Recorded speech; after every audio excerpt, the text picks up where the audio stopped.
almost got something.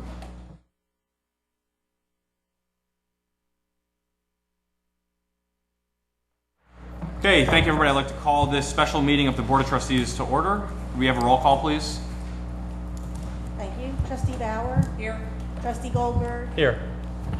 Trustee Levinson? Here. Trustee Rosner? Here. President Torpey? Here. And we do expect Trustee Davis Ford to arrive later in the meeting. Thank you. Adequate notice of this special meeting had been provided to the press on July 19th in accordance with the Open Public Meetings Act. In addition, notice of this meeting was posted in Village Hall and on the village website and has been filed in the office of the village clerk.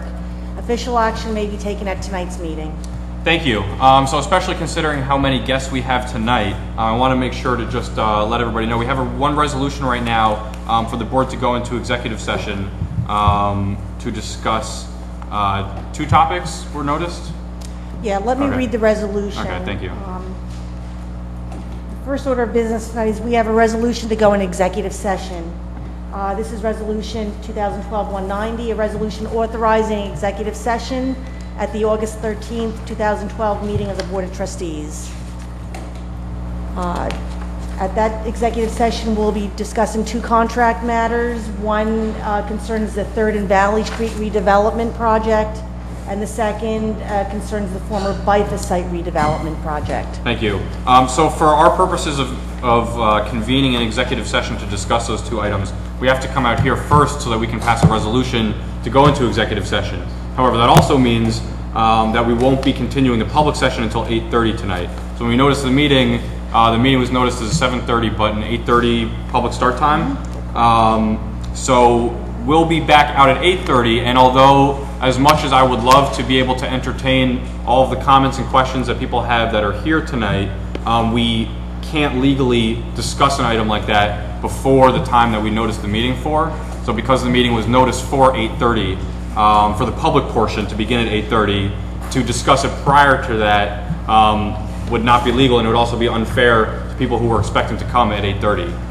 So we apologize if people didn't catch the 7:30, 8:30 difference in the public notice that was put out, but that's the process that we have to follow to be able to do this. A motion and a second? Yeah, so if we have a motion for Resolution 2012-190. I move. Is there a second? Second. All in favor? Aye. Any opposed? Okay. So resolution passes. So we're going to convene an executive session, and we'll begin back out here at 8:30. Thank you.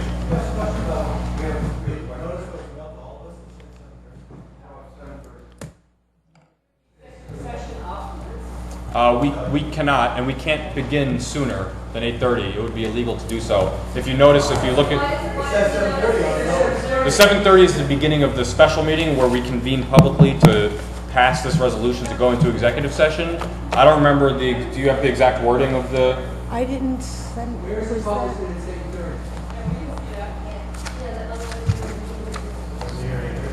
I think they're here for the ordinances. Can we not take public comment? No, not if it was noticed for 8:30, but I don't, can someone, sorry?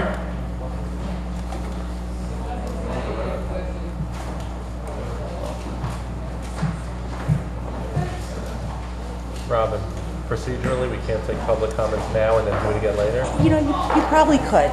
To accommodate your public? Yeah. Yeah. But don't take action on anything. No. We have a two.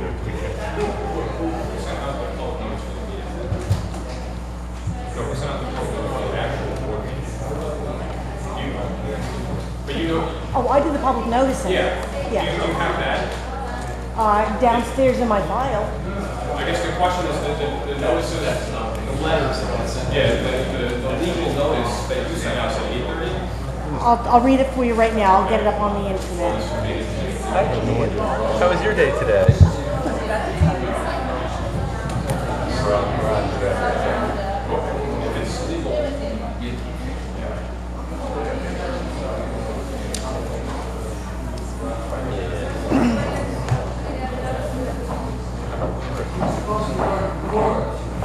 The notices at the special meeting, 7:30 Village Hall.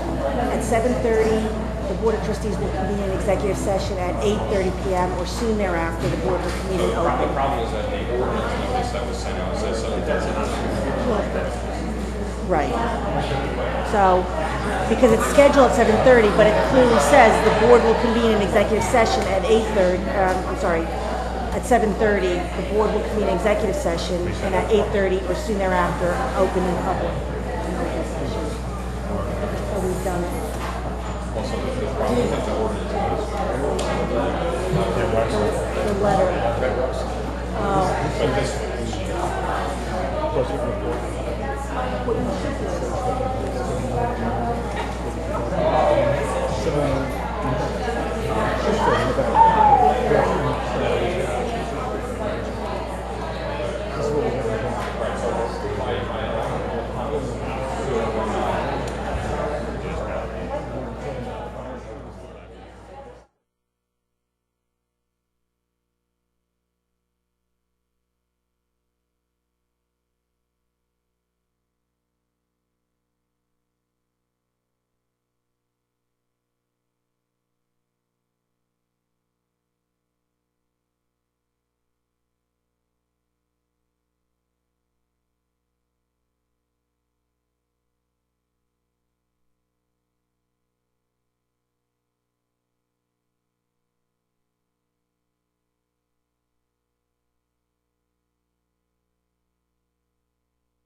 yep. Just make sure you make it clear that the public hearing still will Right. occur and open Yes. later. Okay. Okay, so what appears to have happened is that the legal notice for the Board of Trustees meeting went out. That was notice for executive session at 7:30 and our open public session at 8:30. However, it appears the letter that went out, which is not a legal notice but an informal notice, says 7:30. So unfortunately, we can't change the legal aspect of it. What we can do now is allow a public comment period. So if people want to comment on anything, including that ordinance, you can do so now. The board cannot take any action on this, nor can we hold the legal public hearing for this until the publicly noticed time at 8:30. But because you all are here, we can have an additional public comment section, so you can at least make your comments now, put them on the record, allow us to hear them, and then when we take action later tonight, we'll have the legal public hearing on the second reading of the ordinance. So we apologize for that miscommunication that went out, but unfortunately, our hands are tied by state regulations that govern how open public meetings are held. So that's the workaround. We're happy to entertain public comments now. So if people want to come up to the podium to make a public comment, again, about anything, including this ordinance, you can do so. I'm just going to ask that everybody limits their comments to 3 minutes each. And of course, you're welcome to stay and comment again if you'd like to during the legal noticed public hearing of this ordinance. Hopefully that makes sense to everybody. So hopefully after all that, there's someone who wants to. So if you want to speak, you just have to come up to the podium and just read your name and address into the record, please. And you said this all public comments, including public hearing comments on ordinances on second readings or anything? This is all public comments on anything. Yeah, just make sure you speak right into the microphone there. Hi, my name is David Chincata. I live at 356 Hillside Place. I'm speaking regarding pending ordinance 2012-15. We have a petition signed by over 30 residents of the neighborhood who are opposing this ordinance. We feel that while there are some nuisance problems on the park and in the immediate neighborhood, and we're not insensitive to that, that this places a burden directly on 25 additional households and 25 households beyond the restricted zone who are going to experience greater parking in front of their homes. And we feel that, that the problems probably can be addressed by better enforcement of the existing laws in the area right by the park. We appreciate the board's efforts, but with this ordinance, but it does place a burden on 25 other families that's unnecessary, since they are not causing the problem and don't need to be addressed. It seems that included in this are of the 3 residences on Meadowbrook Place, directly across from the park. 2 of those residences are opposed to it as well. The only person who's not here, they are out of the country. And so we don't propose another solution, but suggest that the board do spend some time, maybe have a committee that would do one that would not have 30 residences against it. Can I ask you, you Yes, have a sir. petition, are you going to formally submit it? to the I'll clerk? be happy Yeah. to now or legally. You can do it legal right now. time? Yeah, you can leave it with the clerk right here. Yeah, absolutely. Thank you very much Okay. for your time and your consideration. Thank you.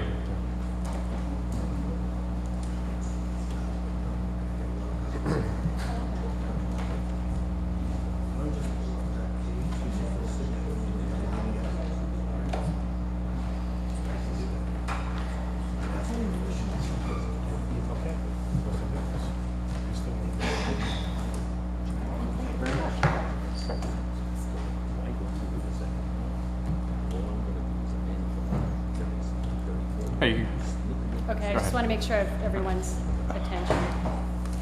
My name is Jessie Wendt, and I have lived at 324 Hillside Place for almost 10 years. Our house is 4 houses in from the park if you start counting from the house on the corner at 171 Meadowbrook Place. I am here to express my disagreement with the pending ordinance 2012-15 to limit on-street parking. I understand the basis for this ordinance is primarily a problem with athletic trainers who park in front of 171 Meadowbrook Place early in the morning and who are noisy and disrespectful to residents. I agree a solution should be found to this problem. However, I do not think this particular ordinance is the right solution. 4 households border the park, the 3 along Meadowbrook Place and the house up on the hill. Yet this ordinance directly affects a total of 27 households. I had my 6th grader double check my math, and indirectly affects even more households bordering the restricted parking area. In addition, even if parking is restricted, the trainers are still able to train in the same location in the park next to the houses that border the park. I personally find the restrictions unfairly burdensome for a number of reasons. Limiting parking at 11 affects my family's ability to entertain guests in the evening. Limiting parking is also a problem when we have overnight house guests from out of state, which we frequently do. With parking restrictions, we would constantly be shuffling cars in and out of our driveway during the restricted time period. The restriction at 11 is especially inconvenient on weekends when we may be out late with our guests and not home before 11.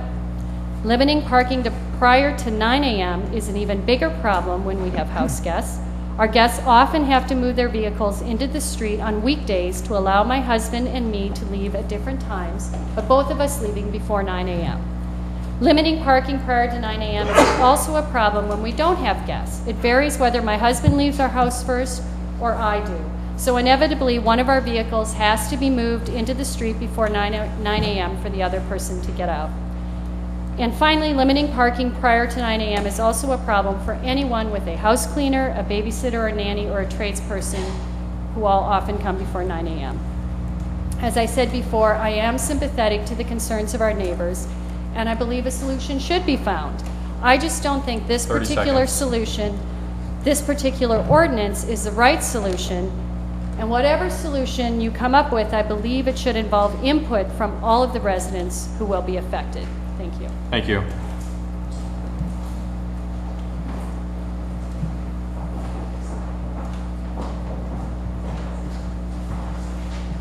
Good evening.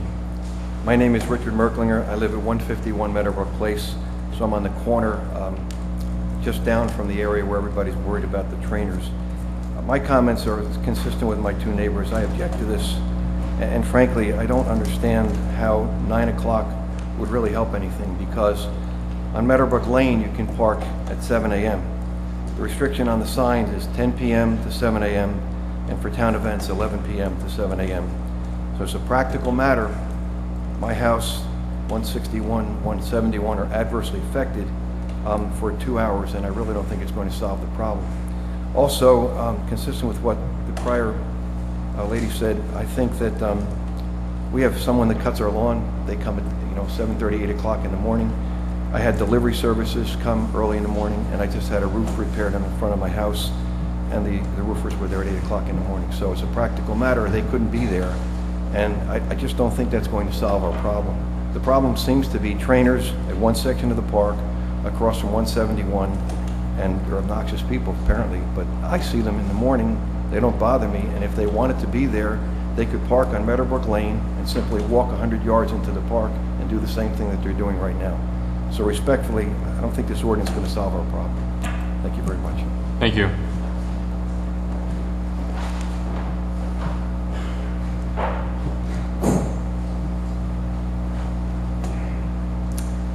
Hi, my name is Charles Pakert. I live at 323 Meadowbrook Lane. We lived there for 19 years.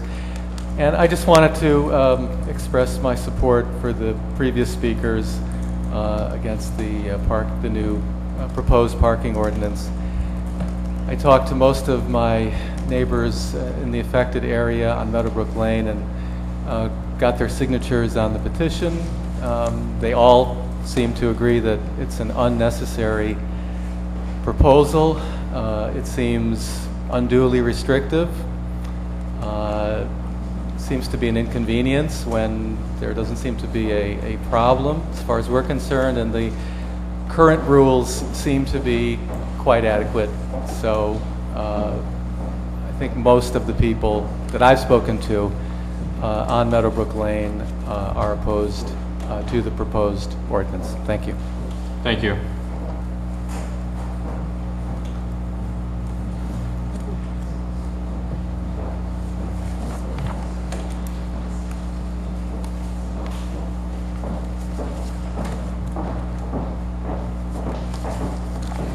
Good evening, ladies and gentlemen. My name is Eric McCullough, and I'm an attorney from the law firm Waters, McPherson, McNeil, and I represent Ronnie Doyle, who, as I think many of you know, is not able to be here this evening, and she asked me to speak briefly on her behalf on the resolution, or excuse me, the second reading of the ordinance. As I think most of you are aware, Ms. Doyle has been working for years on the issue of the quality of life concerns in the park and on the trainers in front of her house, the littering, the people training in the park, in the street, sleeping in cars in front of her house. And this has been going on for years. She's met many times with the Public Safety Committee, and at the last meeting that I was in attendance at about a month or two ago, this parking proposal was what the committee felt would make sense as a way of being one way of dealing with the quality of life issues. I don't think this solves the issue, but I think it goes a long way to alleviating it by keeping these people from parking right in front of the park. There are ample other parking opportunities elsewhere in the village that would be suitable for people using this park. Instead, they choose to park in this residential area that has very little parking restrictions, and the results are obvious. I don't think anyone here would say that what's going on in the park is great and we want more littering, we want more people training at 6 o'clock in the morning and waking up the people in this area. I think this is one way of dealing with this situation and to keep people away from it. And I don't think this solves the problem. I think that enforcement of existing regulations is also necessary, and the cooperation perhaps of everyone in the community. I don't think anyone wants littering in their neighborhood, and parking is one way of dealing with it. And I would ask on Ms. Doyle's behalf that this board adopt the ordinance which passed the first reading to see if this stops the problem or alleviates to a degree the problem that we have in this area. Thank you. Thank you.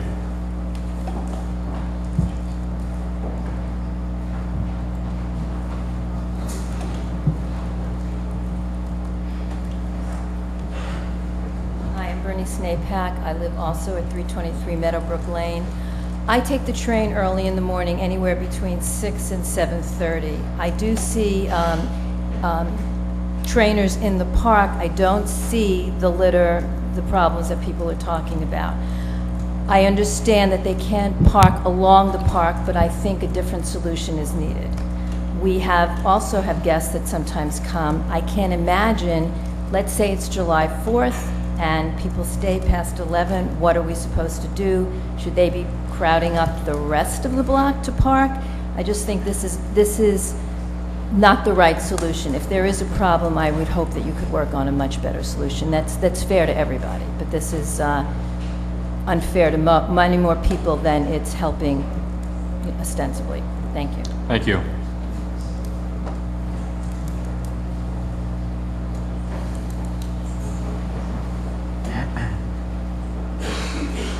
Good evening. Good evening. My name is George Flores. I live at 161 Meadowbrook Place, and I am directly across from the new site for trainers. It seems to become more and more popular. More and more trainers are now coming. I am not happy to hear what I have to hear coming out of the mouths of my neighbors using the facility across the street. It is a concern for my wife and my family. It is not comfortable to see cars double parked across the street, even in an illegal space alongside the park. I'm not thrilled with the situation.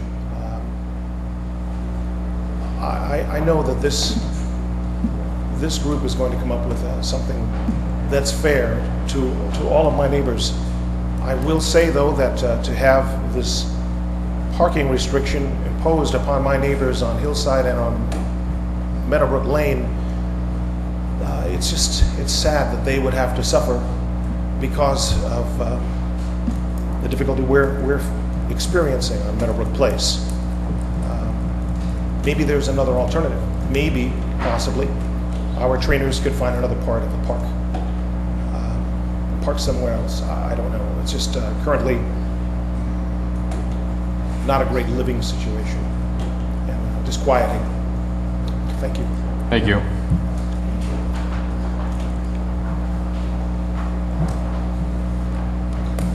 My name is Joanne Middleton. My husband and I have lived at 318 Hillside Place for 38 years. I think we're next longest in the neighborhood now. I am opposed to the parking restrictions. We have managed in the past 38 years to deal with parking on Hillside Place and on Meadowbrook Place and on Meadowbrook Lane when other events and problems have occurred. Orange Lawn, Brendan Byrne landing his helicopter in the park, which he did,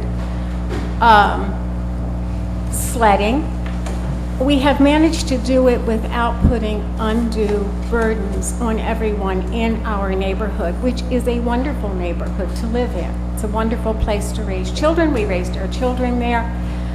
The park is a wonderful asset. And we need to find a solution perhaps that distinguishes between use of the park for people who want to use the park and for people who perhaps need permits to use the park. So I think that the solution is not to come down on our neighborhood and say, okay, one size fits all, no one can park here from this time to this time, but instead perhaps increase the police presence, put more trash cans in the park, and work through to a different solution that isn't going to make so many of us unhappy. I sympathize with people who feel that their homes are being threatened in some fashion. And I appreciate your time. Thank you very much. Thank you.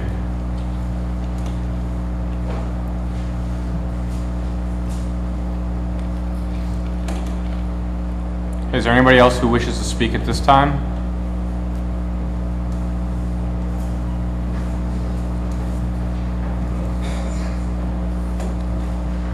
I hate to change the subject. My name is Maureen Srinivasa.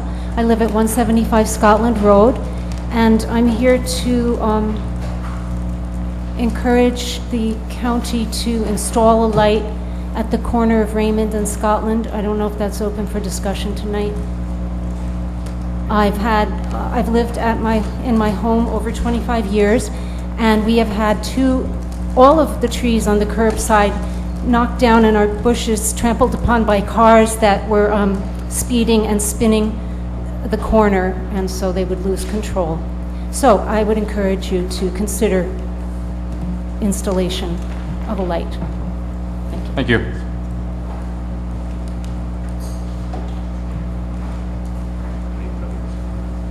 Hello, I'm going to talk about the issue of parking on Hillside in Meadowbrook. My name is Isabel Surface. I'm at 350 Hillside Place. I want to support my neighbours who have spoken against the restrictions. I've lived on Hillside for 15 years. It hasn't been a problem having parking restricted from 2 a.m. to 6 a.m. in the morning. I think it's unfairly burdensome on neighbours, you know, with running households with children and all the different things that we have to do with our vehicles. I also do support my neighbours on the corner, though, that are having to put up with, unpleasant behaviour from individuals that are using the park, perhaps for business purposes.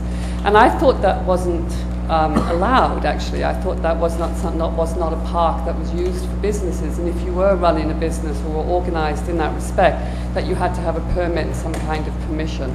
So I think perhaps it's an enforcement issue that we could look at rather than a parking restriction solution. Thank you. Thank you.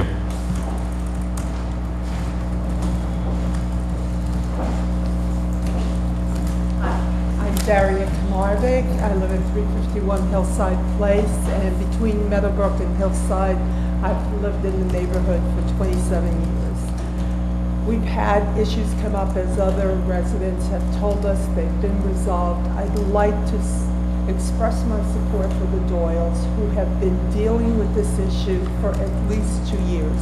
I know I had attended a couple of meetings with the recreation director, with the Doyles, and no solution has been found. I understand their frustration. I sit on my back deck many a time, and I'm 5 houses in from the park, and I hear them. I walk by, I see the garbage. I see bottles, cups, all kinds of containers that the trainers and their clients leave behind. And I agree. I thought that since we can't run a business from our homes, why are trainers allowed to run a business from our park? Thank you. Thank you.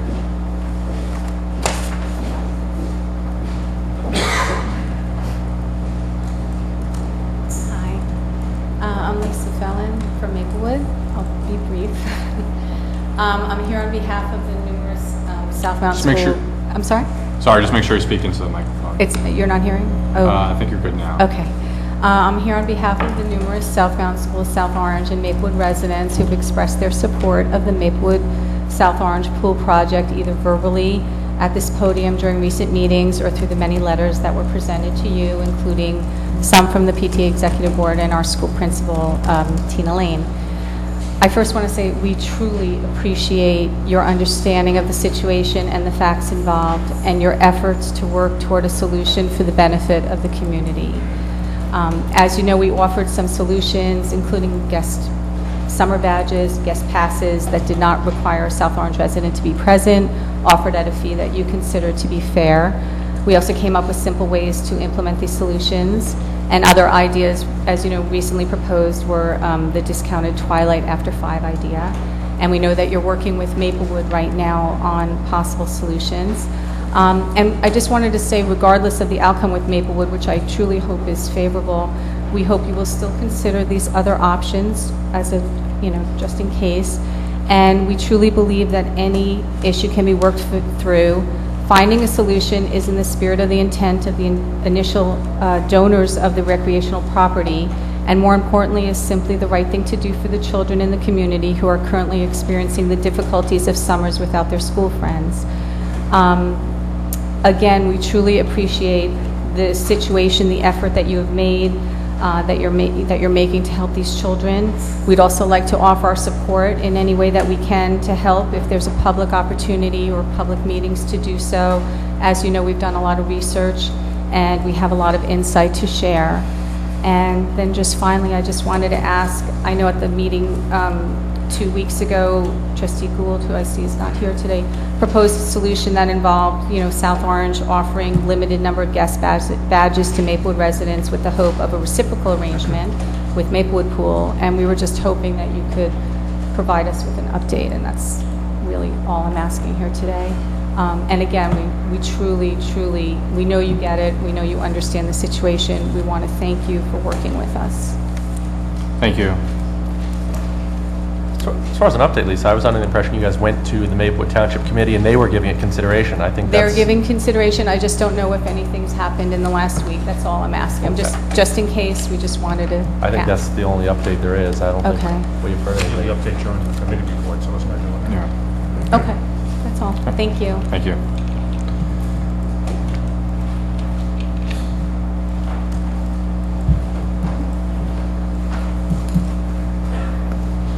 Hi, I'm Ed Moore. I live at 9 East Clark Place.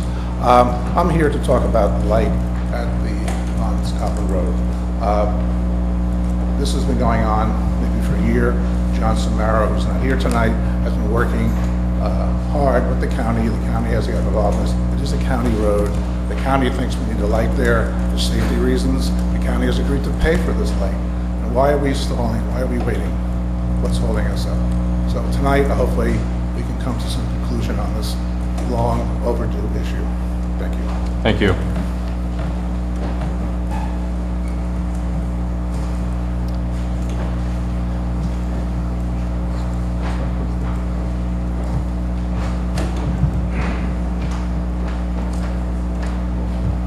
Good evening. My name is Paul Temmerman. We live on 333 Hillside Place.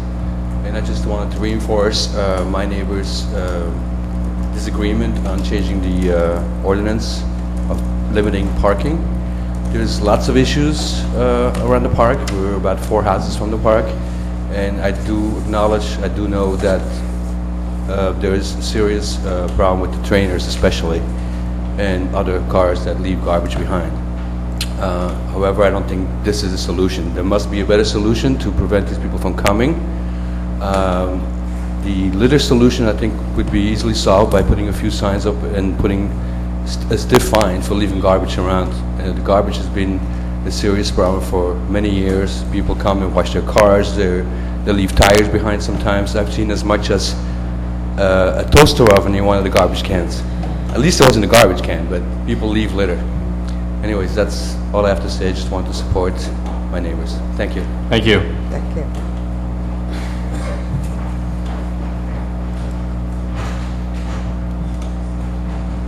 Okay, is there anybody else who wishes to speak at this time? Thank you, Mr. President. Bob Adler, 120 Ralston. 2 things. One, I don't think we ought to have not that we have any control over it, we ought to have a light on Scotland Road. Let's talk about a traffic light at Scotland and Raymond, maybe. I don't think it's necessary. You do or don't think? I'm sorry, I didn't hear you. I do not think it's necessary. I'm against it. And the other thing is, I may have missed it. Was there a resolution on the issue with former village attorney? Would you like a copy of the agenda? No, if you're saying I'm speaking out of turn, then I apologize. Is that what you're saying? Mm-hmm. Is that what you're saying? That I'm not speaking on the agenda? No, this is just like now, we're just taking comments from the public. The meeting doesn't officially start at 8:30, so we won't be discussing anything before we're taking action. Thank you. Thank you. Are there any other comments at this time?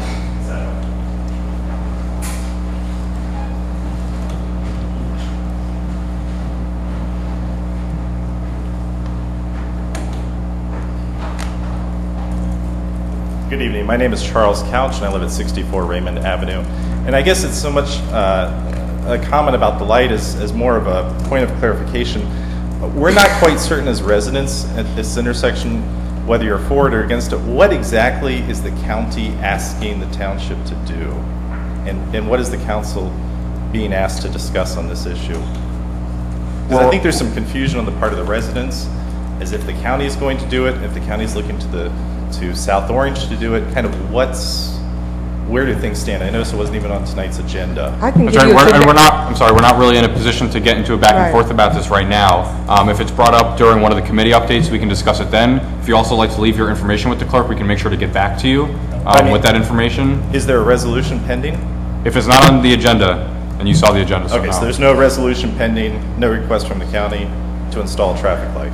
I can't really get into more than that. I mean, you see the agenda. If it's not on the agenda, it's not on the agenda. But That's further fair than enough. that, we just can't get into a back and forth, really. Representative from the county is in the audience. Yeah. However, we're just going to finish the public comment section, so we're not in a position to discuss that right now. That's fine, it was just more of a point of order or clarification. Yeah, and again, if you'd like to Trying leave find your out. information, we can get back to you, with more information, if we end up having a larger discussion later tonight. Okay, fair enough, thank you. Thank you. Are there any other comments at this time? Please come up to the podium and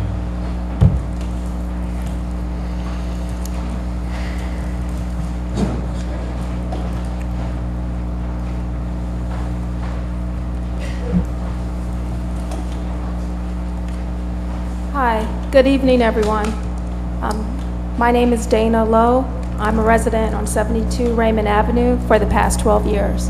Now, I understand that the installation of the traffic light is not on tonight's agenda, and I do support my neighbor, Mr. Couch, in his request for clarification.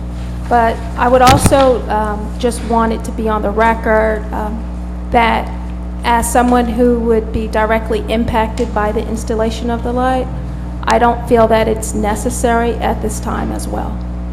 Thank you. thank you.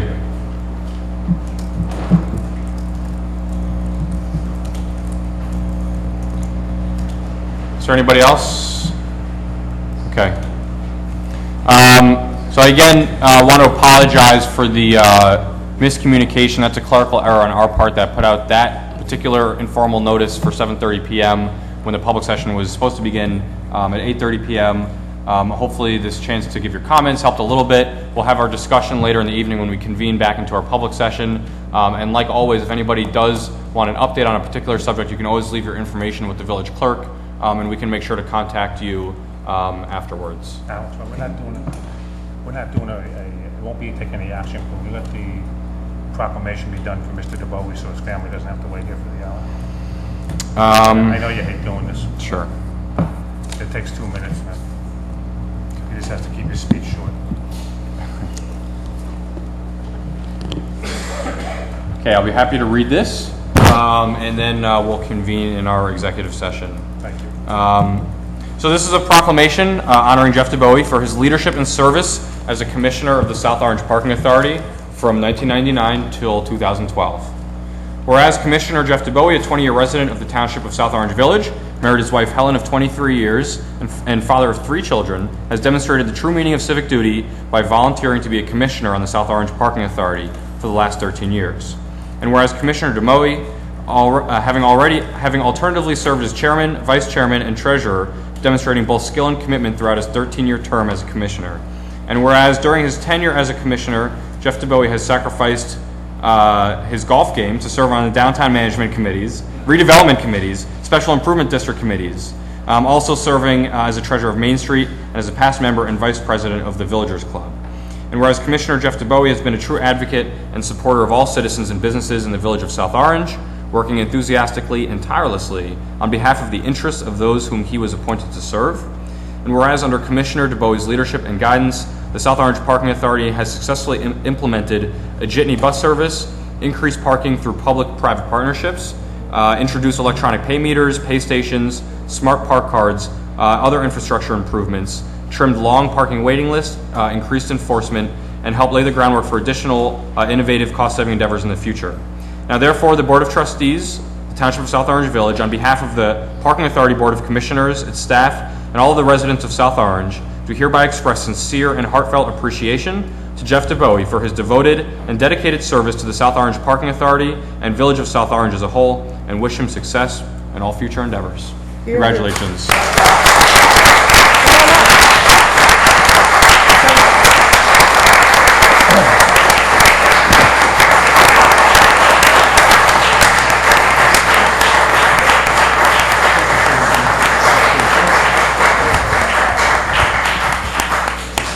want to bring your family up with you? Sure. Yep.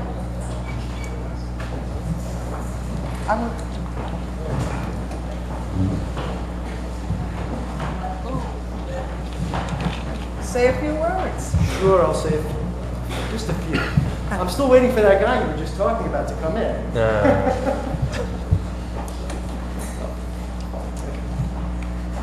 I just want you to know it's been my privilege to serve the community for the past 13 years. Okay? I would like to thank the village president and the board of trustees for their support and their confidence in my ability over the past 13 years. Okay? And a special thank you to Trustee Rosner, who put my name forth as a candidate to serve on the board that 13 years ago. So thank you, Mark. Okay. Upon commencement of my service on the Parking Authority, my knowledge of parking and associated issues were lacking, to say the least. Okay, you know, I thought you issued a permit, wrote a ticket for an expired meter, and pretty much that was that.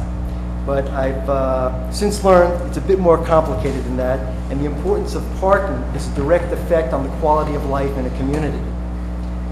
The accomplishments of SOPA during my tenure, some of them you've just mentioned, and they have been many. I'm very, very proud of the implementation of the jitney and the 3 routes that they serve, including the evening shuttle that benefit about 300 riders per day. And we've also worked tirelessly, as you just mentioned, through public and private partnerships to address the demand for commuter spaces. And as you also mentioned, the results speak for themselves. The waiting lists have been reduced. Okay? I was one voice on the board, and I was fortunate to work with some very, very thoughtful peers. Akhtar Ruzaman, Dennis Borden, Jimmy Pryor, back over there, okay, Susan S. Forms. I want to thank you for challenging me on the many decisions and issues we as a board resolve. Thank you for your continued service and the opportunity to serve with you. Okay.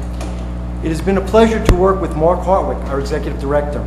Mark works tirelessly to implement board policy, keeping updated with the latest innovations of the industry, and managing the staff and operations on a daily basis. Mark, thank you for making us look good. Mark has a very capable assistant, who I fondly refer to as the glue that keeps the authority together. Through the years with the authority and myself have received numerous letters commending the performance and professionalism of this bright young individual. Neva, keep up the good work. Thank you.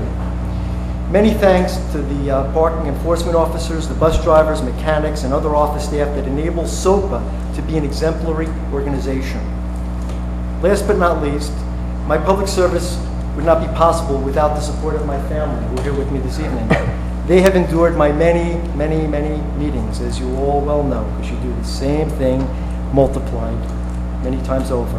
At times, they were there during my times of frustration, and they supported me when times were challenging.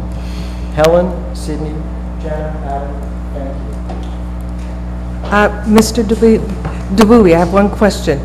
Do you really want it to stand on public record that your golf game was really impacted by all the meetings? It's just it's a good excuse. Okay. My golf game has been impacted for 35 years. So, Congratulations. Congratulations. Thank you.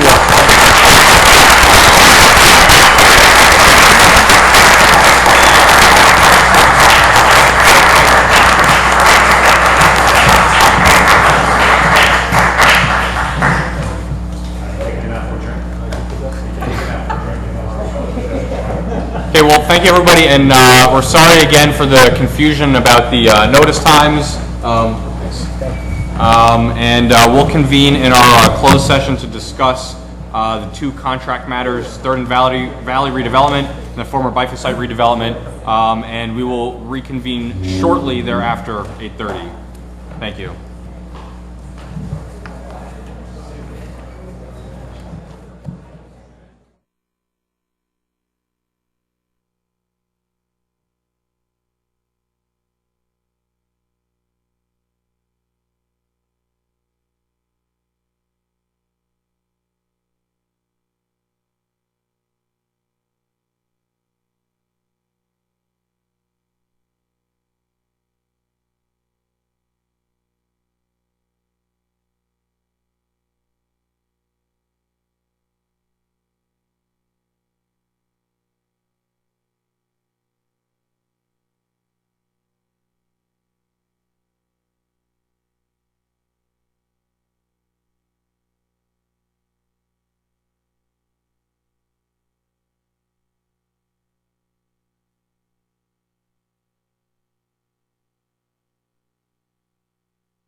Okay, thank you, everybody. I'd like to call us back to order. Could we have a roll call, please? Thank you. Trustee Bauer. Here. Trustee Davis Ford. Here. Trustee Goldberg. Here.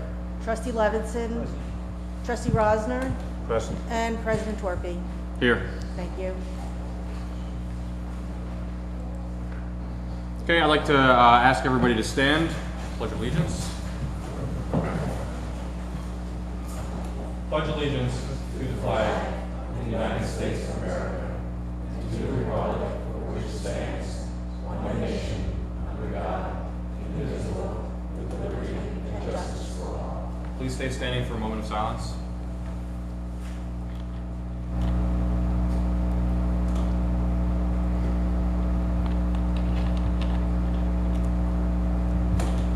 Thank you. President, Mr. President, would you just have this moment just to mention the moment of silence was in order of a Yes. past trustee? For past trustee Ellen Golding, who is a trustee here on the board and worked for almost 40 years for the county. Thank you. I have two announcements tonight. Quick announcements. Just a reminder, the Downtown After Sundown Concert Series, every Friday, Saturday night, 7:30 p.m. At Sloan Street and Spiota Park. It's a great chance. Take a friend who hasn't been downtown in South Orange. Bring them out, get dinner, get ice cream, watch some live music. It's really great experience, and we have a couple, maybe 6 weeks left of those concerts. Also, the Main Street South Orange Farmers Market. That's every Wednesday at 1 o'clock down on the parking lot off of 1st Street and Sloan Street. We encourage everybody to stop down there and check it out. We had a proclamation on our agenda, which we did already for Jeff DeBuy, who's a Parking Authority Commissioner from 1999 to 2012. We were going to have HMR Architects, which is an architectural firm that's looking at renovating Village Hall, here tonight to present. Mr. Lewis, Village Administrator, is going to give us kind of a quick update a little later on in the meeting. And our engineer, Sal Renda, will come in either next meeting or the meeting after with the architectural firm and provide a full update of that project. We had public comments before. As usual, we usually have... Mr. Lewis is going to give an update on the Village Hall renovation, which is on the agenda. And there was a presentation I put together. I requested it be on the agenda tonight.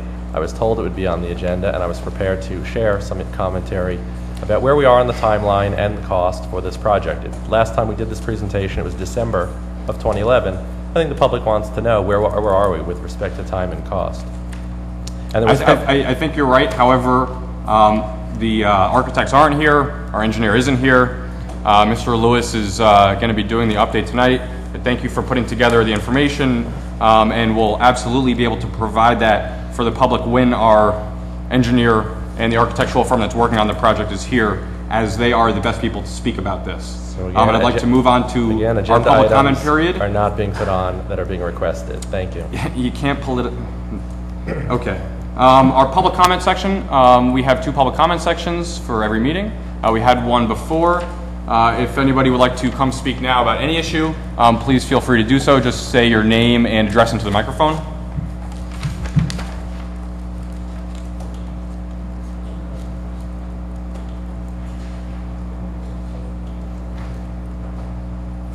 If I could, I just would like to make some additional comments. Just your name and address, please, for the record. Charles Paikert, P-A-I-K-E-R-T, 323 Meadowbrook Lane. I just wanted to make some brief additional comments about the parking ordinance proposal. I think we counted 21 out of 27 homes in the affected area signed the petition opposing the proposal. So hopefully it's pretty clear to the board that the public will is against it. But we are definitely sympathetic to the problem, and as we were discussing the issue, it just became more and more apparent that it seems to be an enforcement issue. And I would like to, I was wondering if we could get clarification. Is it in fact illegal to run a business in the park? And if it is, why can't that simply be enforced so the people who are causing the problem in the morning won't be there? And if it is legal to run a business with a permit, then they should clearly get a permit. And if there is an issue at night with loitering, again, isn't it primarily an enforcement issue? Where can we work with the police and enforce the law? It seems like that would be a logical solution to the problem. We'll discuss that when we do the ordinance. Thank you. Thank you. Is there anybody else? Okay, thank you. I'd like to close public comments and move on to our approval of minutes from the July 23rd, 2012 regular meeting. I move. Is there a second? Second. Okay. All in favor? Aye. Any opposed? I was not at that meeting. Okay. Abstain. One abstention. Okay, thank you.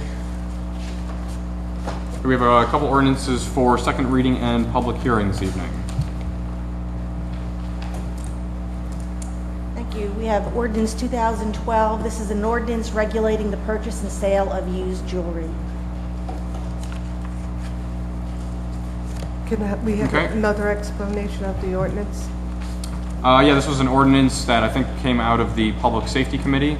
That was about regulating secondhand or used jewelry, basically putting in a time period that would require a store wait a certain amount of time, take identification from someone.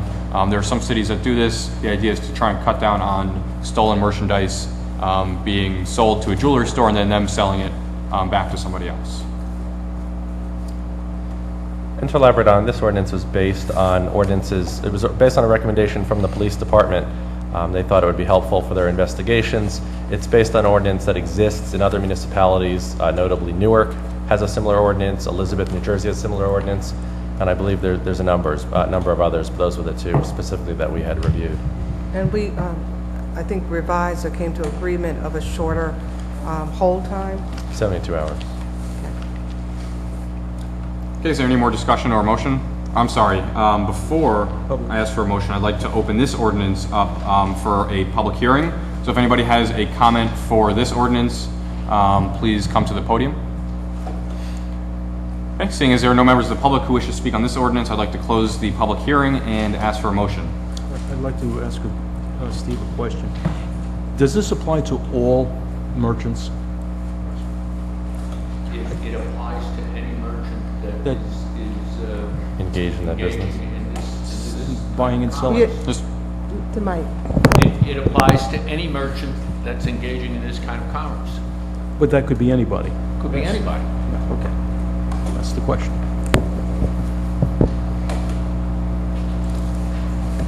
Okay, is there a motion? I'll move this ordinance. I'll second. Motion by trustee Goldberg, second by trustee Rosner. Thank you. Trustee Bauer? Yes. Trustee Davis Ford? Yes. Trustee Goldberg? Yes. Trustee Levinson? Yes. And Trustee Rosner? Yes. Thank you. So ordinance 2012-12 was adopted upon second reading and the public hearing. We have a second ordinance for public hearing tonight. This is ordinance 2012-13, an ordinance amending sections 152-33 and 152-45.2 of the Code of the Township of South Orange Village so as to permit a school loading zone at the South Mountain School Annex on Glenview Road. Thank you. It's a pretty self-explanatory ordinance. I'd like to open this ordinance up for public hearing, if anybody has any comments. Okay, seeing as no members of the public wish to speak, I'd like to close the public hearing and see if there's any discussion from the board. And just to clarify, it's actually two pieces of this. One is to make immediately in front of South Mountain Annex on the east side of the street is a loading zone during morning drop-off and afternoon pickup, and a no parking prohibition on the west side of the street. Again, to try to make the flow of traffic a little bit smoother in front of the school during pickup and drop-off on school days. Again, this was done in conjunction with the police department and their recommendations of the traffic department, and in conjunction as well with the principal of South Mountain School, and she also was in agreement with this. I'll move. Trustee Rosner moved. Second. Second by Trustee Goldberg. Thank you. Trustee Bauer? Yes. Trustee Davis Ford? Yes. Trustee Goldberg? Yes. Trustee Levinson? Yes. And Trustee Rosner? Yes. Thank you. So ordinance 2012-13 has been adopted upon second reading and public hearing. We have ordinance 2012-14. This is an ordinance to amend the code of the Township of South Orange Village to revise section 15236, Schedule 4, parking time limited with respect to time-limited parking on Meadowbrook Lane. Can I make a comment to this before we start? This ordinance is referencing the wrong statute and may have to be, is this, It's the next one. it's the next one? It's the next one. Okay. No. Oh, okay. Okay, I'd like to open this ordinance up for public hearing at this time. Okay, I did have a comment to this one as well. Okay, seeing as there are no members of the public who wish to speak, I'd like to close the public hearing. Are there any questions from the board? Did we have permit parking along Meadowbrook? Seasonal permit parking. Yeah. Yes. And so that will be repealed? No, Howard, if I may, 'cause what this was a housekeeping ordinance. Currently, there is a ordinance that limits parking for 4 hours from 7 a.m. To 11. To 11 on Meadowbrook Lane between Mead and Meadowbrook Place. However, the ordinance did not specify Monday through Friday. All this ordinance is doing is just constraining it to be Monday through Friday. Everything else remains in place. There's a companion ordinance already on the books, separate and apart from this, which permits the seasonal permit parking. Do the signs now say 4 hours? And the signs are totally wrong, and as a result of this, they were holding off until we did this, till they fixed the signs. The signs are incorrect currently. All right, so I just want to make sure that this is very narrow, and the only thing that this is going to do is to add Monday through Friday. That's correct. Everything else stays the same, nothing That's correct. is changing. Okay. Okay, is there a motion? I'll move this ordinance. I'll second. Moved by Trustee Goldberg, seconded by Trustee Rosner. Thank you. Trustee Bauer? Yes. Trustee Davis Ford? Yes. Trustee Goldberg? Yes. Trustee Levinson? Yes. And Trustee Rosner? Yes. Thank you. So ordinance 2012-14 has passed upon second reading and public hearing. Thank you. We have ordinance 2012-15. This is an ordinance to amend the code of the Township of South Orange Village to revise section 152-36, Schedule 4, parking time limited with respect to time limited parking on Meadowbrook Lane, Meadowbrook Place, and Hillside Place. Thank you. This is the one that has the wrong. Right. Yeah, this of course is the ordinance that everyone spoke to on the merits. There is a section misquote in the draft here, which quotes 5236, it should be 5234. Is that a substantial enough change to require? I think it is. I think it is because it's based on a different section of the ordinance. Different meaning. But I would ask that the board address this ordinance on the merits rather than on a technicality. I think we should have the change number, discussion. You're going to be back here addressing it on the merits again. So We could it vote doesn't on it. make it doesn't make much sense. People can certainly feel free at the end of the discussion to vote this ordinance down and. Mr. President, I would like us to still have a discussion amongst the trustees. We can about certainly the do that. First, I'll open it up for public hearing. Is there anybody who wishes to speak about this ordinance? Just please state your name and address again. My name is Richard Merklinger. I live at 151 Meadowbrook Place, and I spoke earlier, but now I'm confused. I've lived there for 32 years, raised my kids here. I've never seen such confusion about parking as I have even tonight. But I'm a little concerned about the ordinance that you just passed, limiting parking to 4 hours. The 4 hour limit is going to mean if I'm a commuter coming in from West Orange, and I can park there at 7 a.m., I have to move my car by 11. As a practical matter, what that's going to do is Meadowbrook Lane is no longer going to be available to commuters, and they're going to end up parking back where our houses are. So I don't know what we've really solved. We just moved one problem, the parking, back to Meadowbrook Place, Meadowbrook Lane, and Hillside Place. And if that's the intent, then I would object to that ordinance, first of all. And secondly, I don't really think you solved any problems tonight with the pending one, that is number 2012-15, for all the reasons that have been stated by my neighbors. So I think if we had known that you were going to have one impact vis-a-vis 4 hours, pushing the parking hour away, then maybe everybody's going to have to reconsider their thoughts with regard to the 9 a.m. Cut time with respect This to other pending ordinance has ordinance. been in effect for It's a long always time. been- For 3 years. 4 hours has been, I'm sorry? It's The been other there. ordinance has been in effect for 3 years, 7 days a week, 4-hour parking there. Yeah, except that the signs don't say I that. know, but people haven't been commuters stopped parking there because we put warning No, notices. believe me, they park there. I see them at 7 o'clock in the They've morning. come back recently. I know when this first went into place, I know the parking authority was doing enforcement, sort of scared them away, if you will. They've recently started to trickle back, which is one of the reasons we wanted to update the signage. Just want to clarify that. Thank you. Thank you. Is there anybody else who wishes to speak about this ordinance? Thank you. David Chincato, 356 Hillside Place. We're residents there for 34 years. And one of the things I want to mention on the petition was that it did get signatures from 10 of the 12 households on Hillside Place in the affected area, and 10 of the 11 households on Meadowbrook Lane, and 2 of the 3 households on Meadowbrook Place. The neighborhood is uniformly against this. We see this not solving the problem. I know you see it too. So we just really urge you just to put this thing down, defeat it, and then have some other meeting where the affected people, and they are our neighbors, they are friends of ours that are affected by this, that we can come up with a solution that is equitable and truly solves the problem. And I think part of it is going to be enforcement of existing laws. Thank you very much for your consideration. Thank you. Is there anybody else who wishes to speak at this time on this ordinance?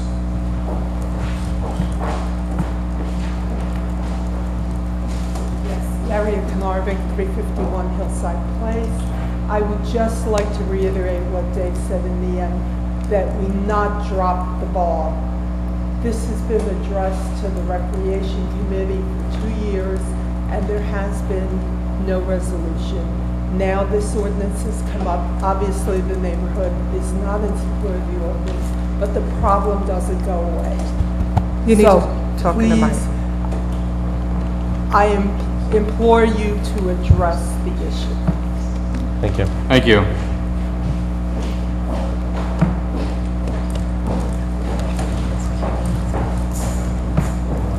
Good evening, ladies and gentlemen. Once again, Eric McCullough from the law firm Waters, McPherson, McNeil, and I'm here for Ronnie Doyle and Tim Doyle.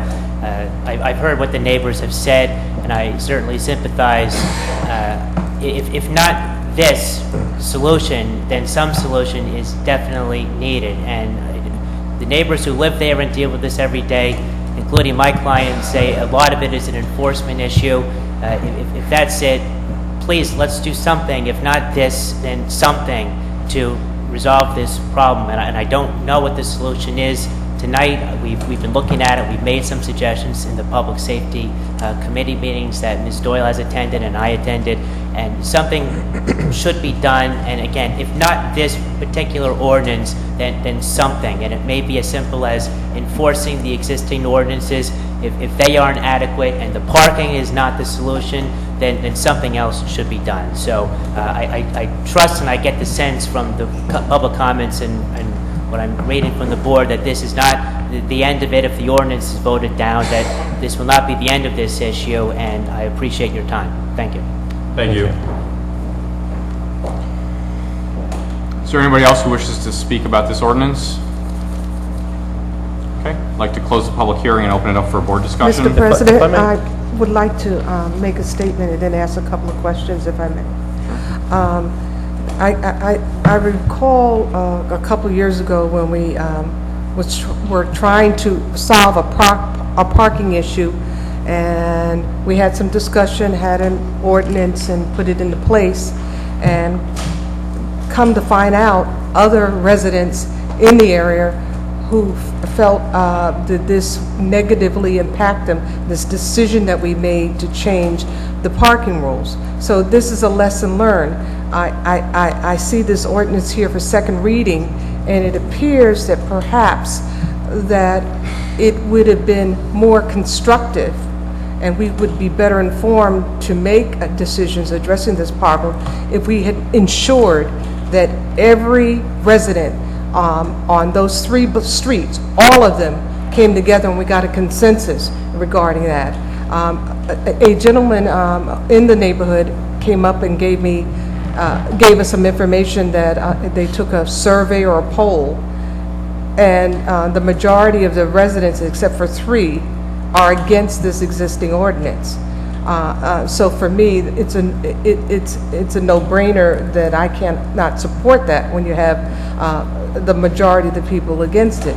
However, I have a couple of questions because there indeed is a problem, and it is important for us to come up with a solution that is fair and equitable, but also a solution that does not create a liability for the village, meaning that we're not breaking any state or municipal laws by whatever we decide. And the other challenge, and this is where my questions are going to come from, this is Green Acre open space. So by it being Green Acre open space by state statute, there's great limitations on what we can do as far as legal activity in the park. So I'm going to begin, and then I want to talk about what can be enforced. So first I want to talk about what we can and cannot do, and then what can be enforced. So, Counselor, could you weigh in on this being a Green Acres Park? What limitation can we put on people being in the park? What activities can be done? And then if we can identify the challenge of identifying a group as a business, and if so, are there any ordinances that will allow us to force them to get a permit, and what that will allow them to do and can't? I know that's a lot, but if you could start to parse out what I'm trying to get to, I'd appreciate it. I'm going to try and make a difficult issue as simple as possible, and we've been dealing with this for a long time. And I have some suggestions for ordinance amendments out there right now for comment. Hopefully, all of the parties that are concerned with the parks will weigh in on my suggestions soon, and we can come to a conclusion. The real problem is as follows. While indeed you can require, and we do require permits for a variety of operations, and certainly you can require, and we do require permits for this sort of commercial activity. The problem is that if the parties do not admit to a commercial relationship, it is very, very difficult to make a prosecution in our municipal court. And in this particular case, when the concerned individual is approached, he maintains, and so do those that are with him on the field, that they're a bunch of friends out there exercising together, that this is not a commercial activity. And it's going to be exceedingly difficult to make a case against anybody that's using our parks that they are engaged in a commercial activity when they say they're not. They're just friends out there exercising. So can I just go over this scenario that there is a group of 4 or 5 people that are there every day, maybe the people change, but it may appear that this person is an instructor and these are his students. Or her student. Oh, it does. And so the observation, but if they approach and they deny it, what But enforcement. I've made some suggestions to address that. We talked about limiting the hours of the park. You can, change the... We've made a whole series of But suggestions. they're all difficult to enforce. Can I bring it back? I mean, obviously, the issue on the table is an ordinance. There's an ordinance on the table, and I just want to take a minute to take a step back and just give some background for the folks that are here very quickly.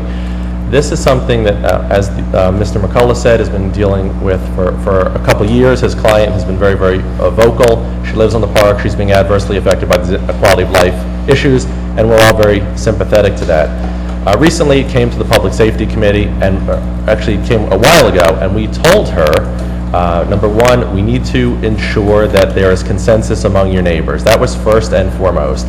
We could not and did not want to do something unilaterally for one person. That's not fair to anybody, any of us in this room. That was never the intent.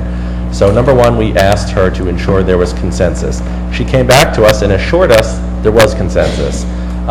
So obviously, lesson learned, we now see clearly there's not. And so I really gratefully, sincerely appreciate all of you coming here expressing yourself. I really mean that. So it's good to hear public feedback.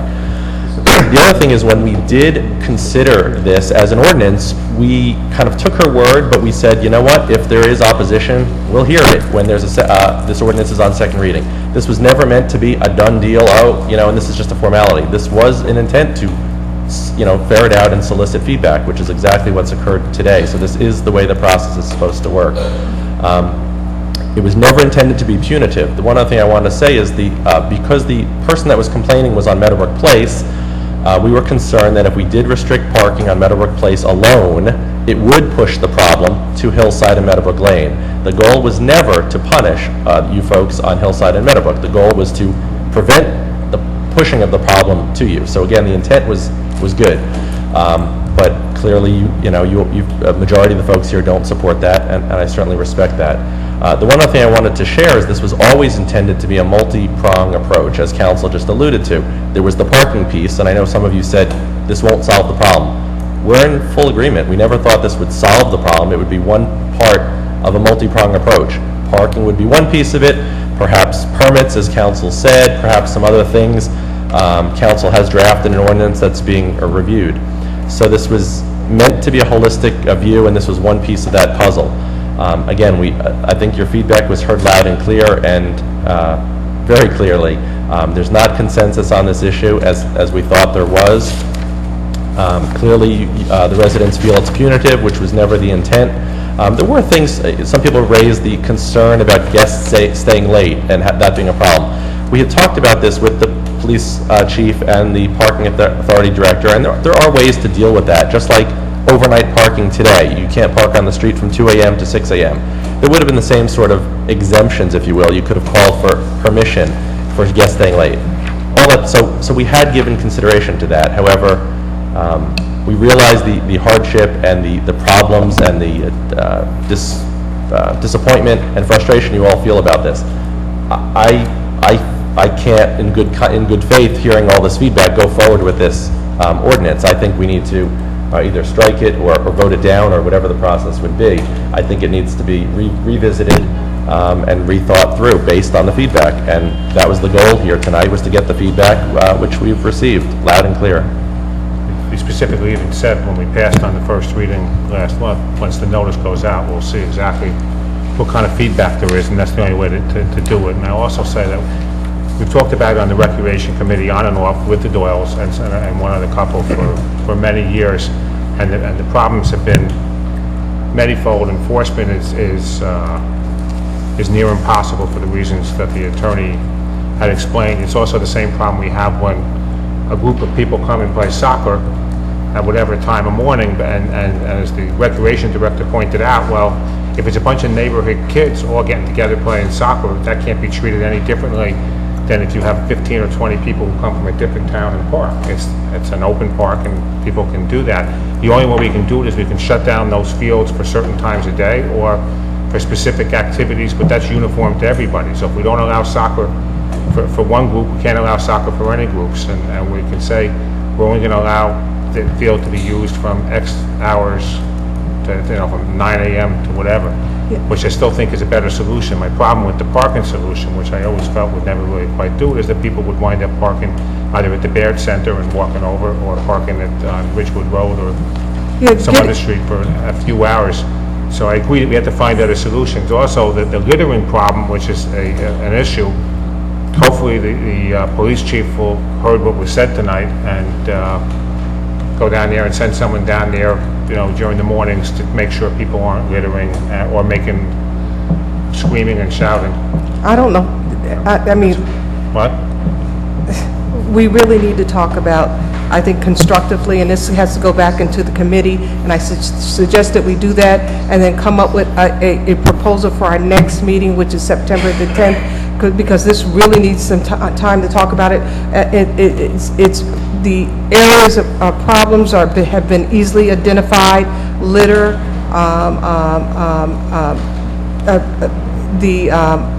maybe parking issues, which we know that that we're going to be challenged dealing with that, and there was whether or not if we can effectively identify someone as a business, and therefore once we do that, we do have a remedy by existing laws on the book. So we need to talk about that, and I think it would be best to do in committee, and our job tonight is to vote this particular ordinance up or down. Nobody moves it, we don't have to vote it up or down. Yeah, and just deal with it. But I think that through you, Mr. President, if we can send this back to the appropriate committee for it to come up with a solution to discuss at September, and something that can be actionable. And so this doesn't draw out, so this is not like, I almost feel like Sisyphus with this type of problem.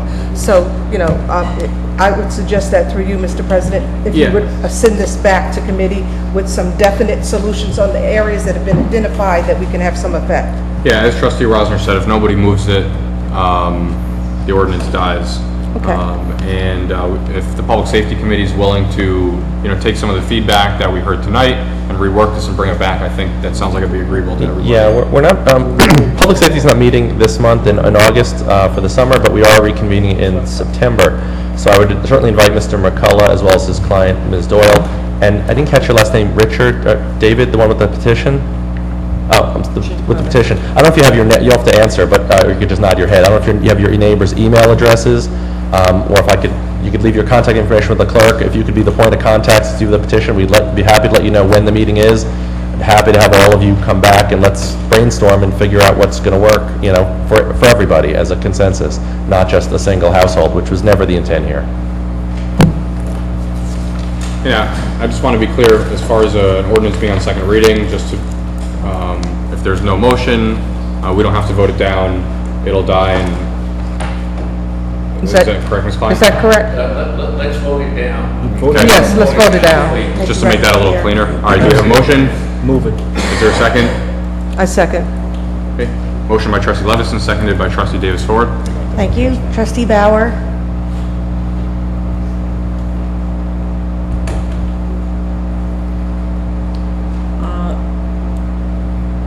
Can this go to the Transportation Committee as well if it has a transportation? I was going to make a comment to that. No, it's a parking issue, and it's. Well, why don't we finish? No, but there's a motion. Yeah, can we finish the voting and then we can vote. discuss where it can go after that? Yes vote is to vote it down. Yes vote is to vote a Would yes, be and no vote is to vote it adopt. down. Okay, no. Thank you. Trustee Davis Ford? No. Trustee Goldberg? No. Trustee Levinson? And Trustee Rosner? No. So with that, ordinance 2012-15 has been voted down and has failed. Thank you.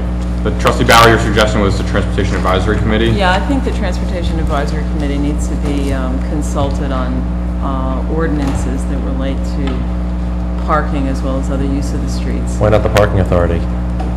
That's, I certainly agree with that as well. No. But I think mean, if they're the ones to do the enforcement as opposed to the police, sure, absolutely. No, I agree with you. It should definitely, these type of things should go to that Transportation Committee, because it just makes sense. But it's not about transportation, it's about, the issue here is about parking. Can maybe all of these groups, or at least the Transportation Advisory Committee members, can they also come to this Public Safety Committee, or can the Public Safety Committee go to them? However, would be easier for you guys to work that out. Dan can certainly come to our meeting. I would like to just make a comment about the Transportation Committee. I did reread the resolution that we put together for the committee, and I think it is somewhat interpretive to be including parking. It talked, and I've asked a number of the trustees if they interpret it the same way. The thing that we're waiting for is to find a copy of the flow chart so that we can memorialize it. I think this is within the purview of the Transportation Committee. I've asked Mark and Janine as well. I agree with you, Trustee Levinson. But it sounds like the Transportation Advisory Committee members will be invited to the next Public Safety Committee meeting, as well as the residents that are interested in attending. Is that a fair understanding? And then we can address that, yes. Okay. We have two ordinances on first reading tonight. Thank you. There's ordinance 2012-16. This is an ordinance amending section 92-3 of the Code of the Township of South Orange Village to add a definition of local landmark and to supplement the land development ordinances by providing criteria for the evaluation and designation of local landmarks and by establishing an initial schedule of local landmarks. Thank you. This was tabled from our July 23rd meeting. I'd like to open it up for board discussion. And Trustee Bauer, I know it's something that you've spent a lot of time on. If you want to maybe just give a synopsis for the public. Thank you very much. This is the companion ordinance to the Historic Preservation Commission ordinance, because the Historic Preservation Commission wouldn't have anything to protect and preserve from demolition if it didn't have properties that were designated as historic in order to regulate them. So the idea with the Historic Preservation Commission ordinance was that we would protect and preserve from demolition, with the exception of if the commission grants a certificate of appropriateness, those properties that are on the National or State Register of Historic Places, those properties that are eligible for listing on the National Register or State Register of Historic Places, and key contributing properties within historic districts that are listed or eligible for the National Register or State Register of Historic Places. That last provision on key contributing properties, for reasons that I'm not aware of, didn't make it into the Historic Preservation Commission, and therefore there's a question, and I continue to be asked this question. In fact, I think I was asked this question at this board, and that is, what if how does it how does it protect the entire historic district? In other words, Montrose, there's many, many properties. Well, the answer to that is only key contributing properties are protected and regulated. And that's the recommendation that came out of Planning and Zoning. That's the recommendation that came out of the Planning Board. And that's really it. A question was raised, which I think is the reason it was tabled at the July 23rd meeting, as to what effect it would have on the Prospect Street Historic District. When I got back from vacation this week, I went back and forth with Andrea Tingy, who's the senior staff person at the State Historic Preservation Office, to find out what were the key contributing properties in the Prospect Street Historic District, and there are none. So there are no buildings within the Prospect Street Historic District that would be subject to our Historic Preservation Commission ordinance. That doesn't mean that some could not be nominated or determined to be listed or eligible for listing, but currently there are none. So the buildings in that district would be no different than any other building. I mean, if somebody wanted to nominate my house, arguably it could be listed. So, so the bottom line is, I had a couple technical amendments. It was referred to as the Secretary of Interior Standards. The Secretary of Interior Standards are really for preservation, rehabilitation, and so forth. The proper name is the National Register Criteria for Evaluation. I don't think that's a substantive change, but I'll leave that to council, because the proper Federal Code of Regulations part was named, so I would just change that. And also the sentence that clarifies that only key contributing properties are regulated by the Historic Preservation Commission is in the definition. That really should have been down in section 3 above the table identifying exactly which properties are regulated. So I gave that to council to review, and if he finds that acceptable, then I would like to entertain any further discussion and also move the ordinance. I'd like to, for my clarification, Trustee Bauer is definitely someone who's, if there is a subject matter expert in this area, she is, and so I'm somewhat limited. My only concern is, avoiding putting anything in place that would be arduous and have an impact on other residents in town. I supported the historic preservation desire of the Montrose Historic Society, so that's not an issue. I'm just concerned that I understand that the changes that you're requesting are not going to be prohibitive, and a financial burden to any people in the area or future owners of property in the area. That's the only area that I need clarity on to be comfortable with. Okay.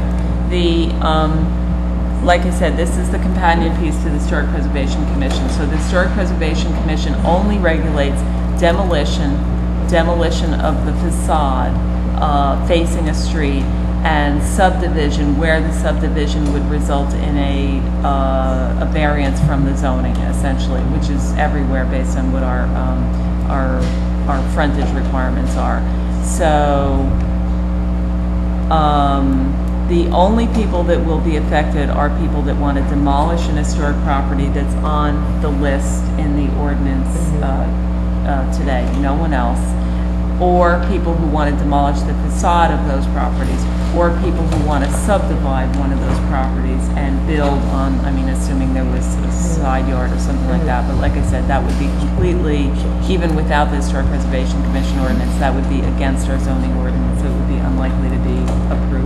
Janine, how does that impact the old Stonehouse, right? If we are talking about doing a subdivision of that property at some point, if there is an interest in the property, and that is on your list. That's a good question. I don't think we're subdividing that property. I think we'd be subdividing the police lot if the driveway were into that, or we would be impacting somehow a access driveway through Jewish Community Housing Corp. in the back. It becomes a flag lot. But I don't think there's actually any subdivision. There'd be a parking space put on the old Stonehouse lot, but I don't think there'd be any division of that lot. No, there wouldn't be. Okay. There wouldn't be. Either solution to the access wouldn't implicate this. But I have no problems with the two changes that Trustee Bauer proposes to the ordinance, but I do have other concerns, a number of other concerns. The ordinance that was tabled was an ordinance that I drafted. The ordinance that's in front of you now has amendments that are being proposed, or additions that were made to my ordinance by Trustee Bauer.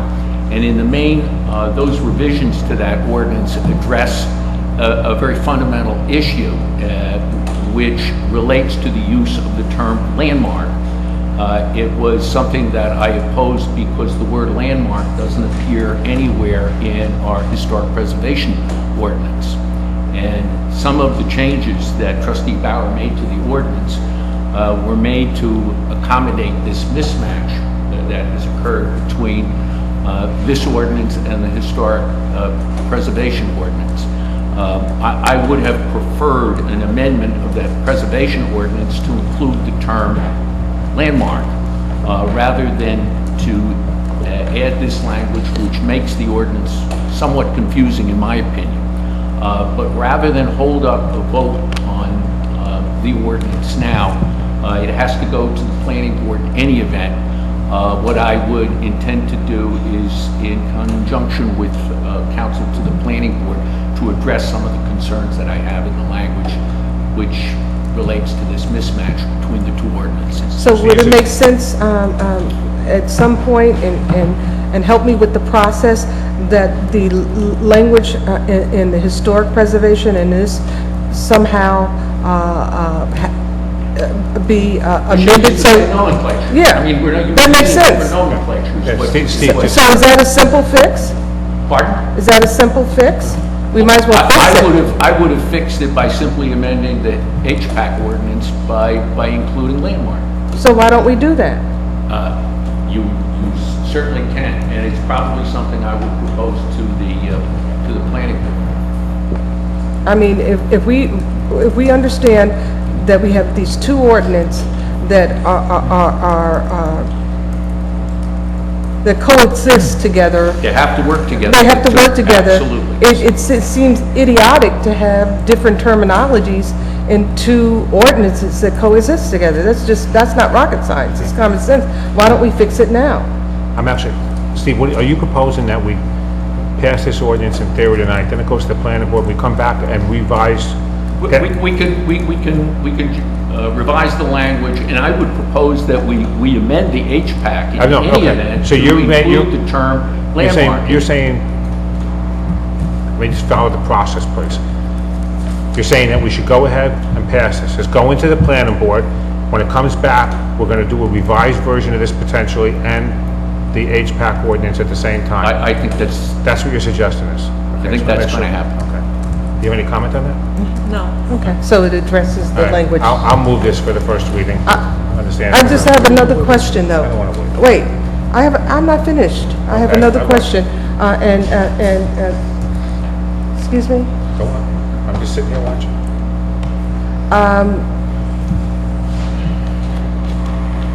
And Trustee Bauer or Counselor, you can ask this, and this is, again, just for my edification and maybe the public. I just want to be clear again against any restrictions. This is just, as I understand it, for the preservation of the exteriors. It does not have anything to do with preservation of historic interiors, which can really be prohibitive and a financial potential burden for a homeowner. And it really only addresses demolition. Okay. That's really the important of the HVAC. All right, thank you. Can we immediately proceed with changing the historic preservation ordinance? By putting landmark into it, start that process? Oh, we can start that out immediately. Okay. Yeah, sure. Fine. I move again. Trustee Rosner moves. Is there a second? Second. Trustee Bauer seconds. Thank you. Trustee Bauer? Yes. Trustee Davis Ford? Yes. Trustee Goldberg? Yes. Trustee Levinson? Yes. And Trustee Rosner? Yes. Thank you. So ordinance 2012-16 has passed on first reading.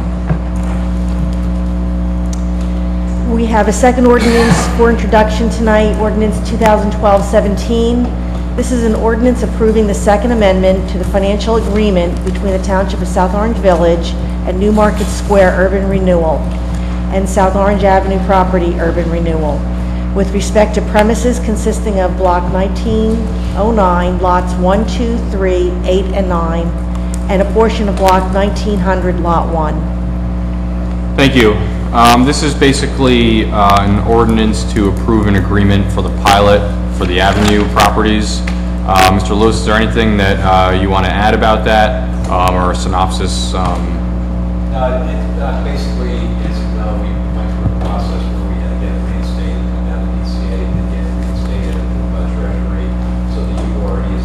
Barry, use the microphone. Microphone. It's back and established, and this agreement is consistent with the discussions, figures, and the explanation schedule for the new financial agreement. Can you share, I mean, the numbers are public, right? It's public information. Can you share what the numbers are compared to what their full freight would be if there was not a pilot in place?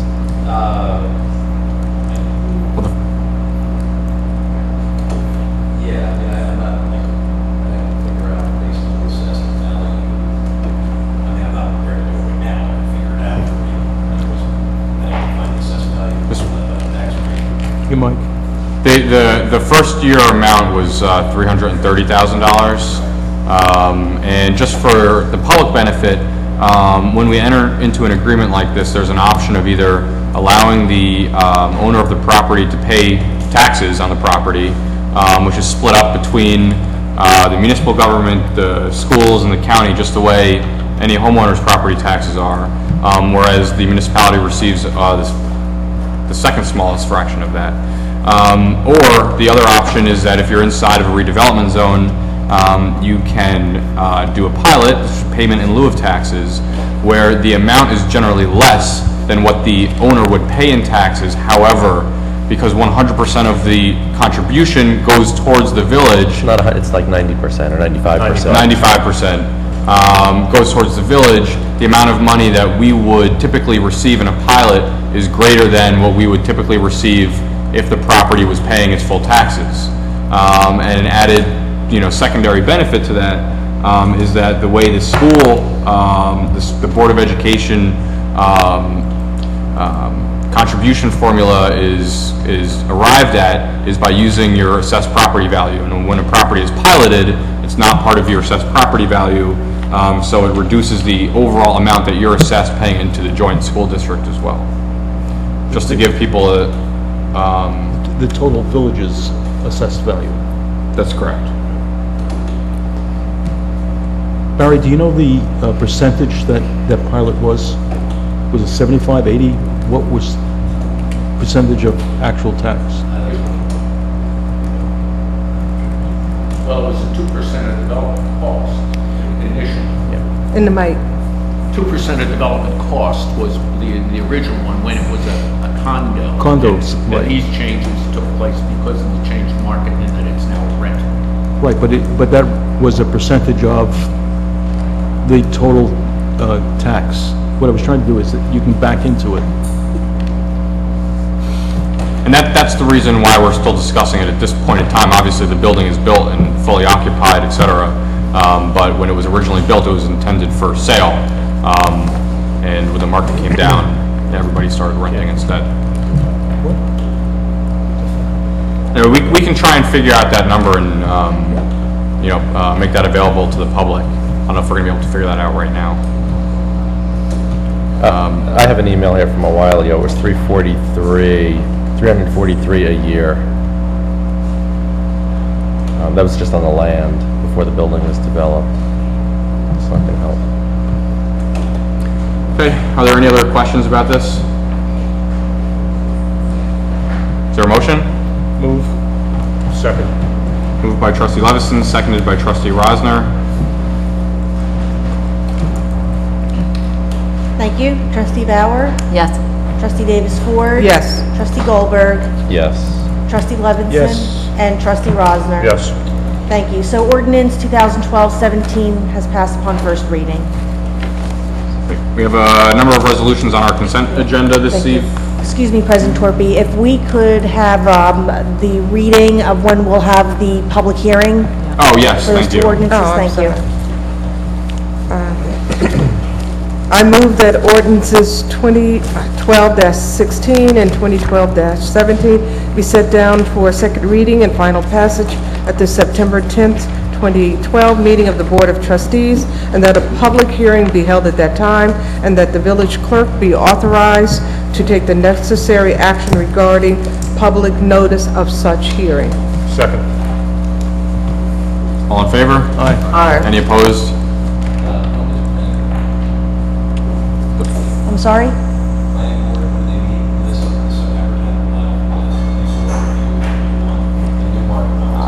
Actually, you bring up a good point, because it would take a minimum of a 30-day review period for the planning board. He needs you to speak into the mic. Okay, so do you want a separate motion for that one? Yeah. Okay. So our meeting after the 10th is? 24th. The 24th. Trustee Davis, would you like to make a motion for that ordinance to be set down for the 24th? Is that the 17th? Yeah. Okay.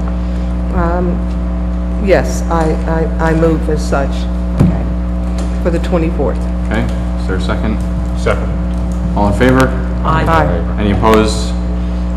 Thank you. I would just like to clarify one thing about ordinance number 2012-12. When does that take effect? It's a 20-day, my understanding is there's a 20-day estoppel period after the date of publication, not the date of adoption. Is there anything that we need to do to advise merchants about this ordinance? Legally, or Should we? legally, it's published and it's Right. a requirement. Certainly, at least three that are identified to be affected by it, I think, are aware of concerns with that now. When the effective date is? Perhaps we can pass, kind of the word along to Main Street / the SID and the Chamber also, and just let them know they can let their members know. And Rob, on a similar note, Robin, could I ask that a copy of 2012-13, the school loading zone at South Mountain, could we send a copy of that to the principal of South Mountain School so they could communicate it to whoever? Barry? Is that? Sheriff Steves. Oh, he had it turned off. I didn't have it turned off, I never touched it all day. I was wondering why. Okay. Okay, so we have a couple resolutions on our consent agenda. Thank you. We have a resolution awarding a contract to Diamond Construction for the 2012 sidewalk and curb program. This is the amount not to exceed $58,675.50. We have a resolution awarding a contract to Appraisal Systems to provide tax court defense services for state tax appeals for the tax years 2012 and 2013. A resolution hiring a part-time IT technician in the Department of Administration, Revenue, and Finance. A resolution hiring a part-time clerk typist in the South Orange Village Clerk's Office. A resolution appointing summer camp staff for the 2012 summer season in the Department of Recreation and Cultural Affairs. A resolution appointing pool gate attendants for the 2012 summer season in the Department of Recreation and Cultural Affairs. A resolution appointing pool head guards for the 2012 summer season in the Department of Recreation and Cultural Affairs. And we have a second resolution authorizing an executive session at tonight's meeting. Thank you. And the executive session matters for this evening. There's also, well, you want to finish that? We have a resolution for separate action, is that correct? Under attorney-client matters, the South Orange Municipal Pool. Under contract matters, the ICMA Police Best Practices Report.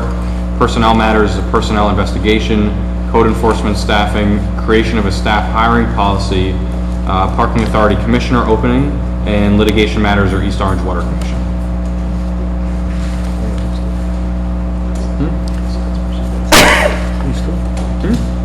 We're going to do that separately.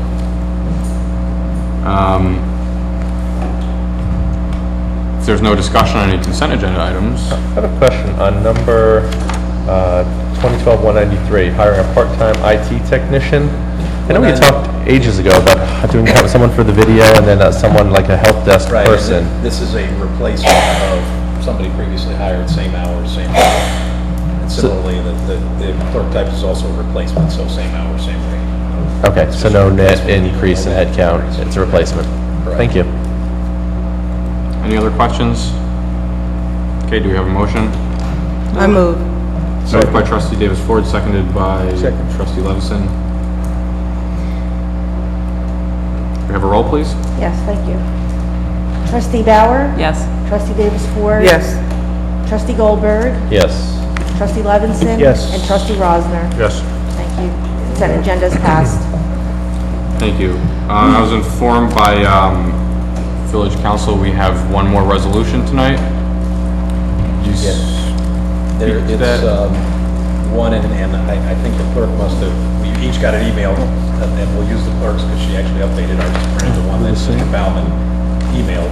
But this is the resolution Mr. Baumann discussed earlier, disregard the one that I circulated around, which was, as he emailed it, our clerk would not put in all the particulars. It's resolution 2012-199.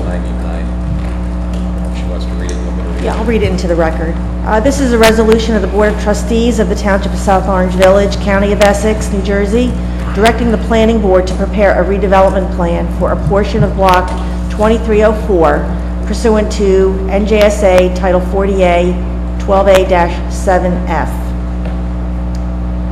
And that's commonly known as Third and Valley Street property, right?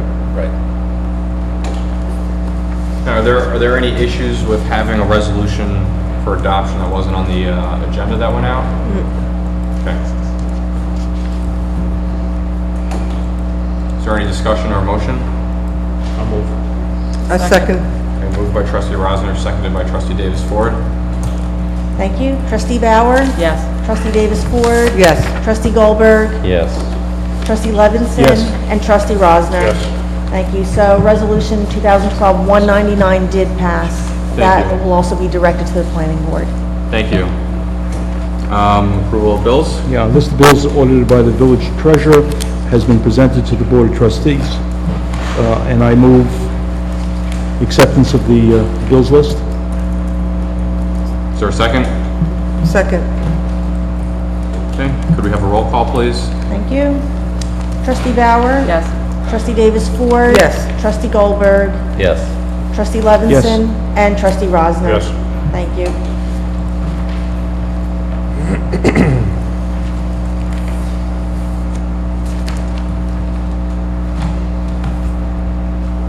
Okay, So the bills list has been approved. thank you. I'd like to open the meeting up for our second public comment period. Is there anybody? Anybody? Anybody? It's okay. You wear them out. I'd like to close public comments, although I'm now just noticing that our reports are not on the I'm missing, agenda. yeah, right. Because it was a special meeting, I did not put the report section down. Okay. But you can add it under new business for those trustees that might have a report. Yeah, we do. I know both the administrator and I do have a few reports. Should have noticed that earlier. You want me to do the update from the meeting at the pool? Why don't we just do all that after? Let's Okay. just get through our discussion items and then we can do a couple quick reports. Okay, so the first discussion item is the Special Improvement District proposed amendment. I think that was added by Trustee Yeah, Gould. Trustee Gould asked that this be on for discussion. The little bit that I know that she put in her request was that the SID board in their organization reviewing their district questioned whether the redevelopment property at Valley and Third was incorporated within the SID district. Well, it's not currently, but I think they're asking if it could be. I think is their question. I suggested that we hold off on that until after, I would actually hold off until the project is completed, but I certainly would not put it in there now, because I don't know what services they would actually provide to that property. Certainly now the village owns it right now, and I don't see them providing any services to us at all. But I would certainly not even consider that until the project's well underway. Would they contribute even if they were part of the improvement district? Yes. But the building wasn't built, would they still contribute? Yes. Okay. We have one particular property now that's in the same situation, but That's true. but we don't own that property, and never did. Yeah, I'm fine with that. Mark, I think that makes sense. Okay, so unless there's no objection, sounds like we can just hold off on this for now. And I would say, because I attend the SID meetings as well, I don't think it was a desire to get them in immediately and start getting some assessments, but it was more long-term, knowing it was going to be redeveloped and will that be included, so. I would actually suggest that, I would say starting with January 1st, 2014, we may want to always review the zone, the district, if we're going to take that kind of approach. And not just, I wouldn't want to look just at a single piece of property, because I would see that as a money grab from a big developer, personally. So I would suggest that we review it once a year, the district, to see if it works, expanding or shrinking or whatever. Okay. The next discussion item is the street fair special event application. Yeah, this was a follow-up from our discussion at the last meeting where I was inquiring about who is paying for were services that were required as a result of this street fair, and I think we all agreed we would carry it forward to this meeting. I think at the time, Trustee Levison said a meeting was forthcoming that week or something with the different departments. We'd have a better idea of staffing and cost estimates that would be required. This doesn't have cost, but... There was a meeting with the department heads, and that is basically the list of tasks that would be associated with the needs for the street fair. If you go to the further down on the list, the estimate is 3 police officers and 1 DPW person, and the parking 30.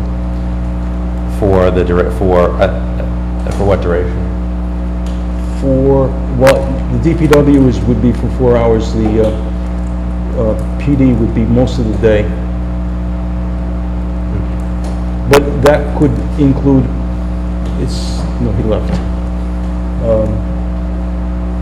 That could be 2 officers who are on overtime and 1 coming from the normal shift operation. Thank you. The one question, again, as I raised last time, is we have an ordinance on the books that we all sitting here passed in 2008, Ordinance 08-19, called a Special Events Ordinance. And within that ordinance, it says, each applicant shall agree in writing to reimburse the village for any reasonable and foreseeable expenses incurred by the village resulting from the event, including but not limited to police service and cleanup costs. So it says that's our law. We passed that 4 years ago. That's the law on the books. I just wanted to be assured publicly that the merchant or vendor that is providing this has provided that agreement in writing and is willing to incur those costs. Otherwise, there's no issue. Steve provided last October or November a copy of the permit requirement as well as the ordinance. We had a discussion about it. He came back and said this is a small street fair relatively for the first time, that all future events, if they did occur, if it was successful, he would split some piece of the action with the village and pay for any additional services that are required. This is a small amount of services. I think it's been covered by all of the department heads. Department heads agree with this.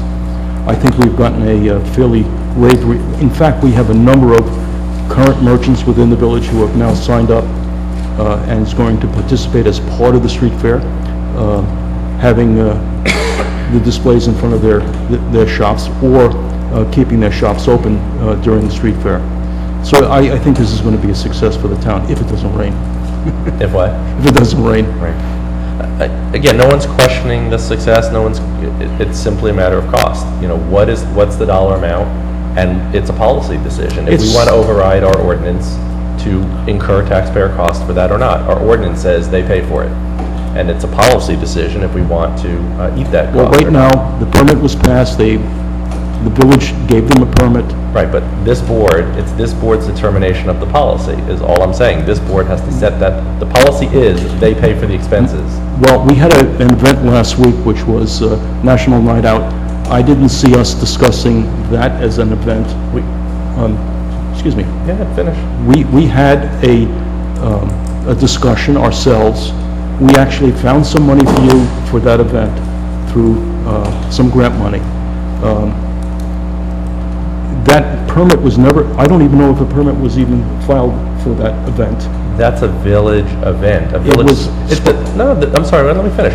The ordinance is very, very specific. It distinguishes a village-sponsored event from a Main Street event, from a private event. What would you like to do? I would like this vendor to pay these costs. Well, right now, it's set that he is not participating in the expense. But it's set by who? Our ordinance is that he has to pay it. The administrator signed off on it. It was signed off last December. But why do we have ordinances then, if they're not being held? You have to call Mr. Burko to win here and ask him why he signed off on it. But it's the determination of this board to determine if we want to enforce the ordinance or not. It's a policy decision. Why don't we take the vote then? I think in the future we should make sure the vendors pay. I don't think we should pull back an event that was already given an approval for. But this is an ordinance on the books. What would you like to do? I would like the merchant to pay for the expenses. Currently, the merchant is saying, no, it's too small of an event right now. What is the dollar amount? $1,000. A couple $1,000s. What's a couple mean? $3,000. And they're not willing to pay $3,000. They're not in that position today. What would you like to do? I would like the merchant to pay for it. We're going around in circles. Ask if anyone else agrees with them. Anybody else? Let me tell you. Have we actually asked? And the Yes. that said no. Yes. We posed that question back in December when we had the meeting with the vendor, when he was applying for the permit. And But- does the permit? Can you use the microphone, Janine? So. Does the permit require as a condition compliance with all the ordinances? or- Absolutely, and it's signed off by every one of the department heads. That's not my question. My question is, does the permit that he was given require compliance with all ordinances? Well, then we can either look the other way or we can pull the permit. I think the problem was that he was told that there would be no cost. Right.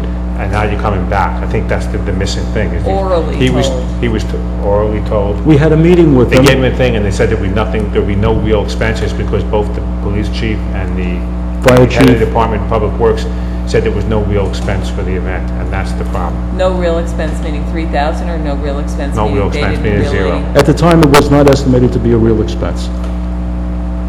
But Shame on us. But we knew by closing the county road, we've talked about this before, that the county requires a police officer at each end to detour traffic. That's No. a requirement of the county, to close the road. Where is that? What do you mean? I mean, that's not what the police chief said. So they're gonna close the road, and how are they gonna stop cars from going? They will have, that's what the two officers for. I go to Milburn all the time and they Can you close turn it off the back road on? and there's no police officer, but it's not a county road, but I Yes, it understand is. that. Oh, it is a county It road. is. And they just have detour signs. I'm not Right. saying that's what we should do, but I'm saying that's what they do. What the police will be doing is set the closure, their car parked at one end and at the other end. So the police officer will be there simply for crowd control, not for traffic control. Right. And there would be detour signs posted, is that the Correct, intent? it says it up there. As I said- And there's detour directions. As I said a couple months ago, the timing was probably perfect for this vendor to come in and do it from in perspective of how things were being handled. But we have to make sure we set the policy, making sure going forth that each department head not only has to sign off on the permit, he has to sign off on what the cost is going to be. Because just signing off and saying there's no real cost obviously is not an answer. Maybe we need to amend the form to make sure that... We probably should amend the form and, and to make it more clear what the cost is and that the department head.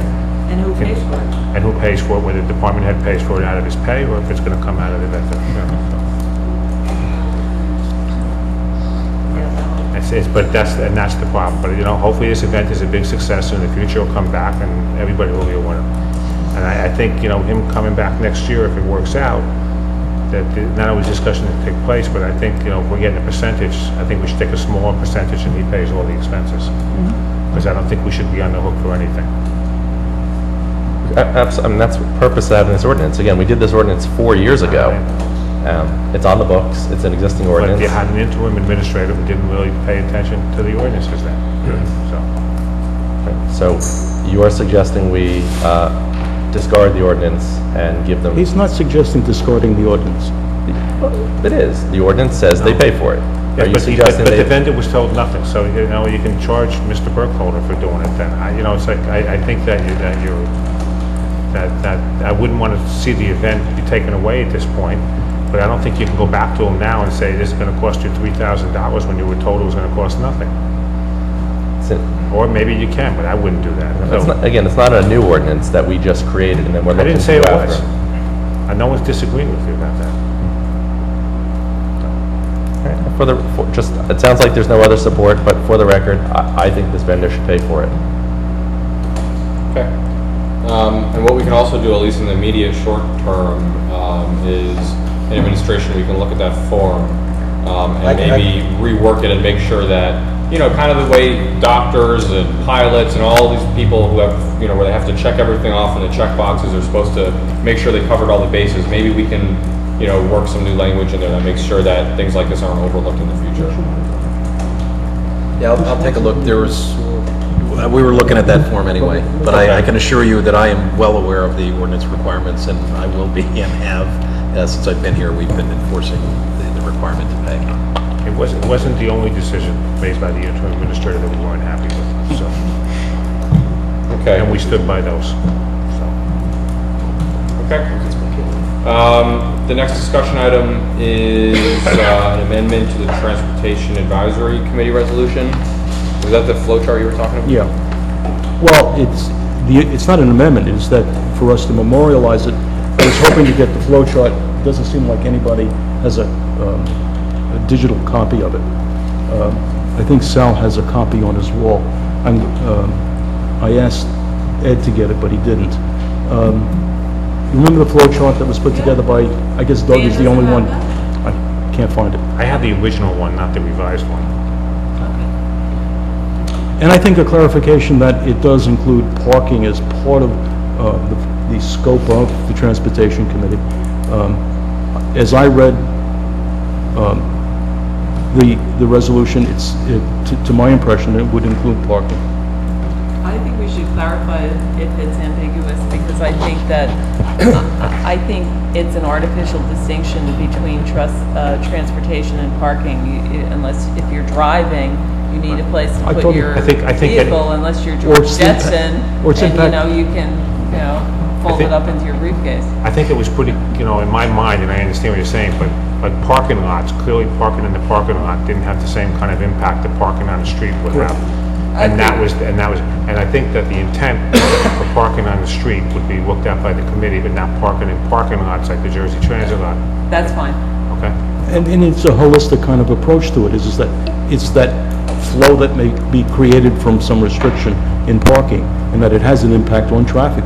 It has a huge impact. If there's a space available, people will drive. I mean, and if there's not a space available, or if it's a highly priced space, people will find an alternative. I mean, and also, if you have parking on the street, then it would also have an impact on the traffic and the speeds, and so forth. Exactly, and I think one of the things that we should consider among many, and I haven't thought about it beyond, the issue that came to the Transportation Advisory Committee before the ordinance that we voted down tonight, but if we're going to have trainers in the park, if we have to tolerate this for a variety of reasons, we should designate a place for them, and from that we will have to have parking. And there are probably places that can do that are relatively dead zones that are away from houses, like in the space between the river and the duck pond or something like that. Right. I mean, where to park, that's another whole subject, but there are probably places in the park where we could deal with it and get it away from the residences. Just for clarity, I mean, my only problem is now, how do you distinguish between the Transportation Committee and the Parking Authority? The Parking Authority clearly is about parking, right? That's in their name. The Parking Authority deals mostly with parking, and most of the regulations is either meters or parking lots. I'm not saying that's everything, that's the majority of their things. And there's no reason why we couldn't send it to them if there was an issue that was going to impact them. So if the Transportation Committee said, we're now going to not allow or change the parking regulations, then you may want to send it to the Parking Authority afterwards for their opinion on it. But that's how I would distinguish it in that way. But I would go to the Transportation Committee first. Well, I think the Parking Authority is the operational component. Once we pass an ordinance, they're the ones who have to implement that ordinance. Operation and enforcement. Maintenance of the laws. Correct. They can comment on what may come out, but they are the operational side of it. Well, and there's no problem at the end of the day with necessarily having some overlap between some of the committees. As long as they're clear, they can. I mean, the committees can still have very clear missions and overlap. Alice, there's a member of the Parking Authority who goes to the Transportation Committee member, so it's not done in isolation. No, of course not. That's what I'm saying. Is I don't think what we seem to have kind of decided on sounds like it's a problem at all. But it sounds like we need to find that flow chart. And if you want to, we'll find it and memorialize it as part of a new resolution. I think that would be fine. Thank you. Okay. Next discussion item, establishing meeting formality. Trustee Levison. Who's this? Yeah, it's one of the things that I think we should do for the way we run our meetings at the board. I'm suggesting that we set up a policy that basically we use the Robert's Rules of Order for holding our meetings. And in fact, appoint a parliamentarian who can make judgment on some of the rules. Just as we started today, we had some of the processes which are just out of place of our meeting flow. We should have the agenda, we should have a flow, we should be recognized when for speaking, not being interrupted, and just following a normal set of rules. I agree with Trustee Levinson.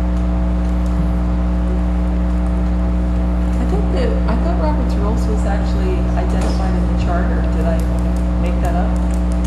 I don't recall that. Could be, I don't recall that. I think it's. I don't recall that. It could, you could be correct, but I'm not recalling that. I mean, do we need, as far as, formally being more formal, do we need a resolution that asks us to abide by Robert's Rules of Order and parliamentary procedure, or is there some legal piece? I mean, I imagine, a governing body, if it doesn't necessarily state something, there must be a default. It's a policy. Basically a policy. But I mean, theoretically, then if a procedure isn't named, does that mean that there's no procedure? I'm assuming that there's a default. Typically, you would default to that, to that process. I mean, that's the recognized way to conduct meetings. So I guess my question is, do we need, is the action that we need to take, and I happen to also agree, and that's a lot of my responsibility as being the presiding officer of these meetings, and, coming in, I mean, I think every village president has had a different way of conducting the meetings, and I've been curious about what it would be like after having a very strange night of watching a lot of public access TV, where I was watching a lot of other town council meetings that were a little more formal, and they seemed to get through business a little bit quicker, a little more efficiently. Everybody was able to speak their part. Nobody was silenced at all, but everybody was on the same page as far as the procedures, and it just made for a smoother meeting and kind of less questions about procedure. Anyway, so my question was, do we need to pass something saying, well, we're following this, or do myself or the clerk or with the clerk need to write a memo up and circulate it to the trustees, basically outlining kind of the basics and maybe including kind of a cheat sheet of main and subsidiary motions and things like that people can learn a little bit and maybe use during the meetings if they need to. I would make the suggestion, just to put together a memo about the policy of how the meeting would be run, that would be following basically Robert's Rules, and I think I have a simple pamphlet if it's helpful, on the Robert's Rules for a meeting. Sounds like we have a volunteer. And if I can find it. Well, if you want to circulate that, if you want to send that to me and Robin, and we'll put together a couple pages. I've been thinking about this for a little while. I'm glad Trustee Levison added it to the agenda. And basically, just making sure that everybody understands the processes. The idea is to make sure that everybody understands it. If we're all on the same page, I think we'll get through these things maybe a little bit cleaner. There's all sorts of nice little books on it. I have a number of them at the office which you can all share. Dummies for, and I've got a lot of others. those books. And, Are you suggesting something? And I suggest maybe you ought to look at it before you decide that you want to be bound by that. Yeah, that was my feeling last time. I mean, I think it's still up to us and really up to me during the meetings to to look at how serious we want to be.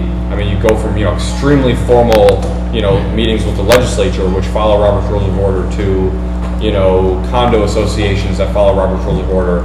And in my experience with this, it's up to the group at the time to have some consensus about how formal or not formal we want to be. And it sounds like maybe being a little more formal would help us a little bit. I don't think we have to go, all the way to like the way the legislature does it, which is extremely formal. Well, I think we've had some comment coming back from residents who are commenting on the conduct of the meetings, and I'm responding in part to that as well. Yeah, I think that I will work with you, Mr. President, and Rob, and whatever I have, and come up with just something very simple about how we will proceed in the meeting, and to support what one of the residents came up to say, is that I think it really is important for us to be civil and respectful of each other. Hopefully this process in place will allow us to be civil and respectful of each other. So I'll work on that. Okay. By the way, Robin looked it up, the Robert's rules are not in the charter. Yeah, I didn't think so. We'll get together. If anybody has anything, any of the books or stuff, I've read a couple of them recently, but I'm happy to read more. I mean, they're all pretty much the same. Not the most exciting read in the world. But anyway, so we can try and get together a memo maybe for the next meeting, just outlining, 10 or 15 points and guidelines. And, this is all fluid, so if we want to do more or less from that point on, I think we can. Okay. Okay. Those are our discussion items. Very quickly, want to go through any reports. I know I've got a few very quick things. I know, Mr. Lewis, you do as well. And I do. Okay. So let's try and get through this as quick as possible. I will be very brief. My report. Just a couple very quick things. One is last November, we passed a resolution to reinstate the Public Information and Marketing Committee. Never did anything. I think I asked to bring it to the board meeting to do that, and didn't follow up, didn't appoint members or anything. So that's pretty much defunct. I want to bring that back. So I wrote up a declaration for the next meeting, which I can bring in, and I've got a couple projects lined up. I had a couple of interns who've been helping in Village Hall a little bit, and I think there are a couple of really neat things. We could get some residents mainly involved in helping us do some branding. We're going to be redoing the website soon, so getting some resident input on, not necessarily the technical aspects of the website, but how the content is laid out and what's, what people would find easiest to get their information, etc. So be looking for, at that point forward, be looking for people to help out with that as well. So if people are interested, I believe there is a drop-down link on the volunteering page on the website now at southorange.org. If you go to the left side, go to volunteering, if you're interested in doing that, or you can email me or anybody else about it. Very quick thing, I had an interesting call with the White House Office of Intergovernmental Affairs, and they were putting together conference calls for local officials and talking about technology and innovation at the local level. So kind of a side project is I'm starting to work with the League of Municipalities and the White House more on trying to coordinate towns to get together to basically try and use combined purchasing power to get really nice 311 systems or service request systems, things that only really a city could buy before, but some of the companies that we've looked at have cost-sharing programs that allow you to split the cost between 10 or 15 or 20 towns, buy the same piece of software, and you all get it. So it's pretty neat if we could actually get some partnerships, especially with neighboring places like Newark, bigger cities that have a little more resources for that. The only other thing I wanted to just mention, and if people have any first initial thoughts, I'd appreciate that, but something that I've thought a little bit about is for when we take the roll call votes in the meetings, instead of starting always with the same person and ending with the same person, is each time we take a vote is to rotate one person. So it basically prevents someone from always being first or always being last, to which each there are advantages and disadvantages. I've seen that done in a couple governing bodies before, and basically every time a vote is taken, it would go to the next person down the line, and it would just cycle around. But we'll have to look at Robert's Rules of Orders, which dictate the vote by alphabetical order. Now, I imagine if we are looking to abide by Robert's Rules of Order, that we're using that as a guideline or a base point, not necessarily.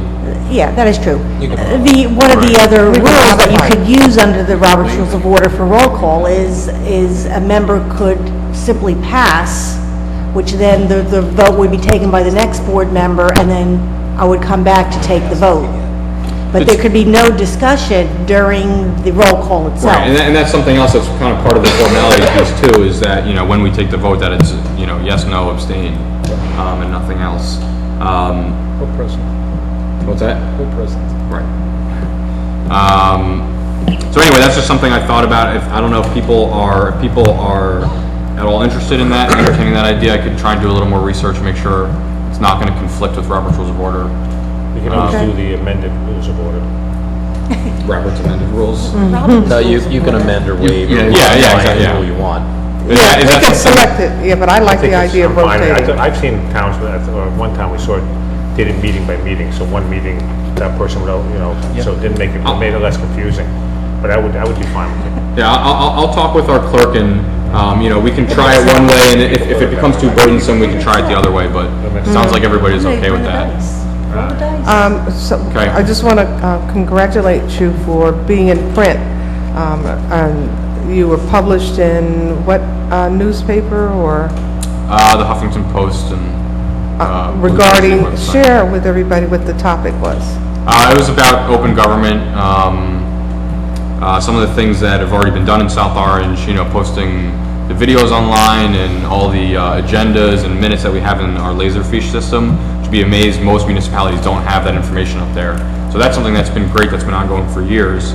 And one of the cool things, you know, that people probably remember we did last year was putting the budget out in a spreadsheet. And I've met with the league and talked to the White House and the ACLU and New Jersey Federation for Open Government and a couple other organizations, and they were all very excited about that. There's not many towns that put it out basically in a format that someone can then use and do something with.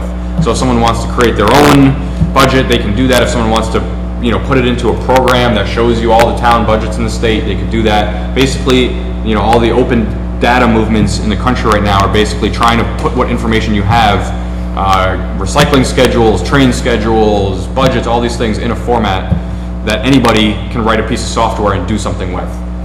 So it was about some of those initiatives and how it's actually pretty easy to do on a certain level. So that was part of my conversation with the league, which they asked me to write an article about that for them. Basically, some really easy ways that small towns can... You mean the League of Municipalities? The League of Municipalities, especially smaller towns, a few thousand person towns, can take advantage of like free or very cheap methods to just make their government a little bit more accessible. Thank you for pointing that out. Mr. Lewis? Yes. First would be, it was on the agenda. Initially, we had hoped to have the presentation on Village Hall. I am going to go through an outline, but with a goal towards, depending on schedule, certainly in one of the next couple of meetings, have a full presentation with the architect, the engineer, or the construction manager, the village engineer. We ran into, I think, sort of the vacation scheduling, and the architect was away, and some of the information was coming in last minute, and some of it from his phone in Maine. So, but basically, as I did provide you with a memo, and as you're all aware, we did appoint a construction manager. They've taken the lead in doing meeting minutes and agendas, which is a tremendous help. I did provide you with copies of those, very detailed. We've had 2 meetings. We have another meeting scheduled for tomorrow. One of the items that did come out of that is the asbestos abatement. I'm led to understand that it was, and again, I kind of came midstream, so that in the early discussions and with the architect, that it was understood that the asbestos abatement specifications were not within the architect's purview, and that would be an expert environmental type person to write those specs. But also came the recommendation that we actually carve that out as a separate bid item. I did provide you with letters from both the construction manager and the architect to that effect, for a couple reasons. Not only the sense is it would save money, but will also expedite the process, allow us to get that contractor in right on the heels and get their work done while some of the rest of this work is being done. We have a proposal in light of our code, and we're looking at some of the work that they previously did, so we'd be looking, I think, at the next meeting to have a resolution on for the asbestos abatement specs, and then move forward with bidding that as a separate, as indicated that previously the decision is we are moving forward with the trailers. Those will also be done as a separate bid because those need to be in place first so we can move out so that the asbestos can start. So that we do anticipate the going out to bid within the next month or two on the trailers. Award that, looking to be all set to move out when we're ready to go on the asbestos. I'm sorry, I don't mean to interrupt, but you said a month or two for bidding out the trailers or a month or two for moving out? No, bidding out the trailers, and then they'll need some time to mobilize and try and time it. Obviously, it'll give us. I think we want to do it in not a hectic that you've got to go, but allow for some, I don't want to say leisurely, but a good pace in terms of being able to move out, have the trailers in place so that we can be out. Obviously, we have to have vacated the building in order for the asbestos abatement to start. That has to be completed in order for the regular contract to start. So hopefully get that all timed out as well as we can to really kind of hit all the marks. On the prime, and I did get a very brief email from the architect, and this is something we'll discuss in more detail tomorrow, and then again have, I think, a more detailed presentation with the architect here. But right now they're looking at, he gave me some sort of milestones, design drawings by September 19th, 50% completion of construction drawings by October 24th, 90% construction drawing by November 21st, and 100% construction drawings by December 19th. With then going out to bid for, this is on the prime contract for the actual renovation work, sort of parallel during that time is when we would expect hopefully to have made the award on the asbestos work to start. At the same time they finish the drawings, we go out to bid on the main building so that, again, with it all timed in sequence. So, the likelihood is that we'd be moving out by the end of the year, the asbestos abatement starting. That takes whatever period of time it takes, and hopefully shortly thereafter to start with the prime contract. So that's sort of the update at this point. Again, we're meeting tomorrow to really fine-tune a lot of these issues, and I will check tomorrow with their scheduling for both the construction manager from J. Shapiro and Associates and Mr. Holterman, our architect, for their availability to come make a formal presentation, and then hopefully, my intention is to now, as we're getting into these regular meetings, that was the second meeting that you got the minutes and the agenda for, to keep the board. One of the ways of keeping you informed would be to forward to all of you the minutes from those meetings, which again I thought are pretty detailed and should be helpful. Mr. Lewis, I have a couple questions on that. Number one, last month we talked about exploring the idea of what I was calling a pre-construction manager, someone to help facilitate the move and coordinate all those activities. And you were going to do some research into options. We have, and I'll need to follow up with the assistant administrator who was working on that. She had identified a number of, I guess what I'll call sort of full-service commercial moving consultant companies that do that. They're involved in the planning, the space, they offer a full spectrum of services, and I know she's been in contact with some of those, so we'll follow up and see where we're at in terms of getting quotes. And the other question, it's still, from your memo and your description, it still sounds like there's no holistic view. I mean, I had asked the engineer a couple months ago, now that we have a construction manager on board, for a comprehensive project plan. I mean, this is a massive project, and it just sounds like there's lots of balls in the air and no, coherent story about them.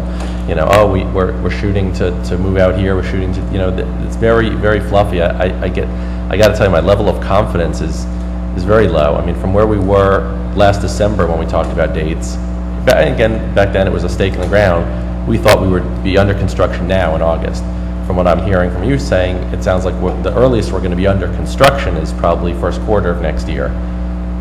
Right? You said December. Yeah, if you consider, I don't know whether either very end of this year or first quarter next year, I would agree. Yeah. It depends on if you want to count asbestos abatement as construction or not. I can't speak to what was represented in December, what was previously. No, I'm just saying I wasn't part of that. The reason, and I understand, believe me, and that's, we've had 2 meetings, we've got a third meeting. My intention is to make sure that we have it locked in rather than to make, commit to a date that I don't have the same level of confidence. And I think I think we're off to a very good start. I think the construction manager, we've had very good dialogue with him, with the architect, with Mr. Renda, to start to really hone in on the issues, the asbestos. Again, I think there were, and I don't know who was again, I wasn't involved, but the asbestos, for example, I was kind of surprised to hear that as of right now, we're relying on an assessment from 10 years ago and had not updated it, and why that didn't happen earlier, but it is what it is. And my goal is now that I'm involved and I'm here, and is to make sure that we utilize the professionals we've hired, make realistic projections in terms of dates, times, budgets. Can you request a specific plan? When will we receive a project plan from the construction manager? I don't expect you to create it. No, he's creating it, and that's one of the things on the agenda. He has a tentative draft of, basically it's a whole timeline schedule, and that's some of the blanks that we intend to fill in tomorrow, and I think we'll be in a point at that point to have it released, subject to, there's nothing's set in stone, but it'll be a pretty detailed, I've seen his initial, he asked not to disseminate it yet until we meet tomorrow, but I think it's what you're looking for, that level of detail with every step of the way. I think he provided, in the memos that you provided today, provided a level of detail as to a list of items that will be included as part of a construction book that are relate to the various tasks. And in fact, I requested a couple other additional items which seem to have not been included in the discussion that they had, one being the storage of records. Somebody has to take that responsibility, and that should be included, and that's a prerequisite for the asbestos abatement. And it goes to the pre-construction moving that we talked about before. To relocate from this building, you need to evacuate everything, including records. The other item that I had suggested, that we should be eligible for some grants, and I was proposing that possibly we hire, and I'm going to put in quotes, a lobby person or somebody who has expertise in the grant area to take a look to see if we are eligible for any grants or some sort of funding for the kind of work that we are currently going through. We did start a discussion a little late, a discussion with the BPU on clean energy grants. That process takes, the prerequisite for that is for us to do an audit, an energy audit of the building. Hopefully we'll have that started very shortly. We're about 6 months late on getting that started, but that energy audit sets a baseline for us to then establish what we can do with bringing in environmentally correct or rebatable components, something that the engineering firm or the architect can use while designing the building. If he can get in the designs that are rebates or grantable, that would be great. What was the question? No, I'm just saying that Okay. those are additional items that Right. the question is, last year we proposed looking at somebody, firm, to do, quote, lobbying, but it was really grant work. Do we want to look at an individual who can take a look to see if there's anything special for this building in particular? We could, time-wise, and I don't usually got to apply before you spend and not after the fact, but we can certainly look. I don't know what was done again previously. I know there was just a significant historic preservation award that's included in the funding for the project. I can certainly investigate a little bit further what has been done, what was looked at, and whether there is, any kind of service or person or entity available that might, and certainly as far as the energy stuff, I think we've honed in on a number of that. We'll get moving. The energy audit component that Trustee Levinson referred to is something that is done by Clean Energy. Fortunately, I've done it in 3 different towns, so I'm very familiar with the process, and we can pretty well fast track it. You fill out the facility data usages and facility forms, and you send it all in, and there is funding available where the full audit is paid for by Clean Energy. So we will do everything we can to fast track that, to get that caught up too, because what will be important is whatever they identify, if we incorporate that into the specs, that can then lead to funding and rebates and incentives. So. Okay. I have kind of a random thought on this. I thought about before, maybe it's too late to do this. But I had the feeling that maybe we could find, along the lines of trying to find funding, for the project. Again, maybe it's too late, but there are all these TV shows now where they take old buildings and renovate them. And is there any possibility? We actually spoke to the people at this old house a few years ago. There are a couple of those shows. I know that's one of them. One of them was, that particular show didn't work because the budget for this building is about It's going to be $50,000. far, But yeah. the other one, which I can't remember the name of it, that we also spoke to, because they had done one project in New Jersey, which I think they did in Irvington, I don't remember if that was the town that they did, and their objection was mostly to New Jersey, not to our town, that the structure and the permit process that's required in this state, never mind ours, that they don't have no part of it, but I'm sure there may be other ones that do it, but most of them take on small projects they can capture in a 60-minute TV show. Right. Well, maybe there's one piece to this project that they could do. I mean, obviously, they wouldn't be able to do any of the historical work. I don't imagine they'd pay for, contractors that are certified for that. But maybe there's one piece, the lobby, the outside, there's something that they could do. No, not the outside, that's historical. The inside is not. Well, sorry, I meant like landscaping and that kind of stuff. It's worth looking but I mean, it'd be worth looking at. It'd be pretty cool, and it'd be great publicity for the town. Get to work. I don't watch TV. I don't know what the shows are. I watch sports.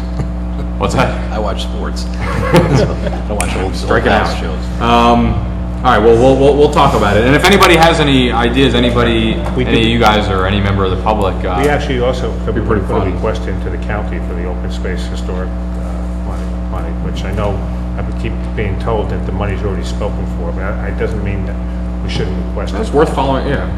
Let's talk about that. Sorry. Do you have anything else?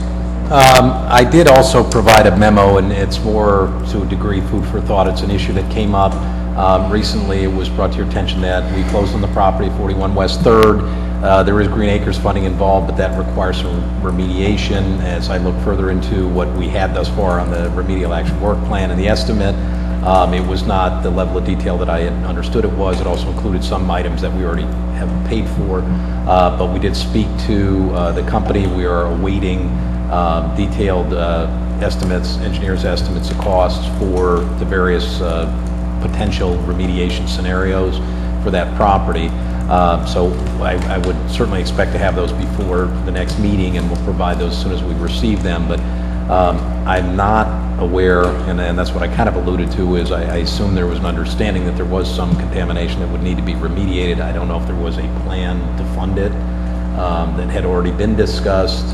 But we need to be given some thought to how to fund it. Green Acres will not fund either the remediation or the demolition. Grant opportunities for either of those are pretty slim. There is our Open Space Trust Fund, and there is the potential, if this is part of a larger capital improvement project, to include it within that. I don't think you could just go out to bond purely for remediation or demolition that I'm aware of, because there's no real useful life. But so bringing it to your attention, and again, I did outline it in more detail in the memo.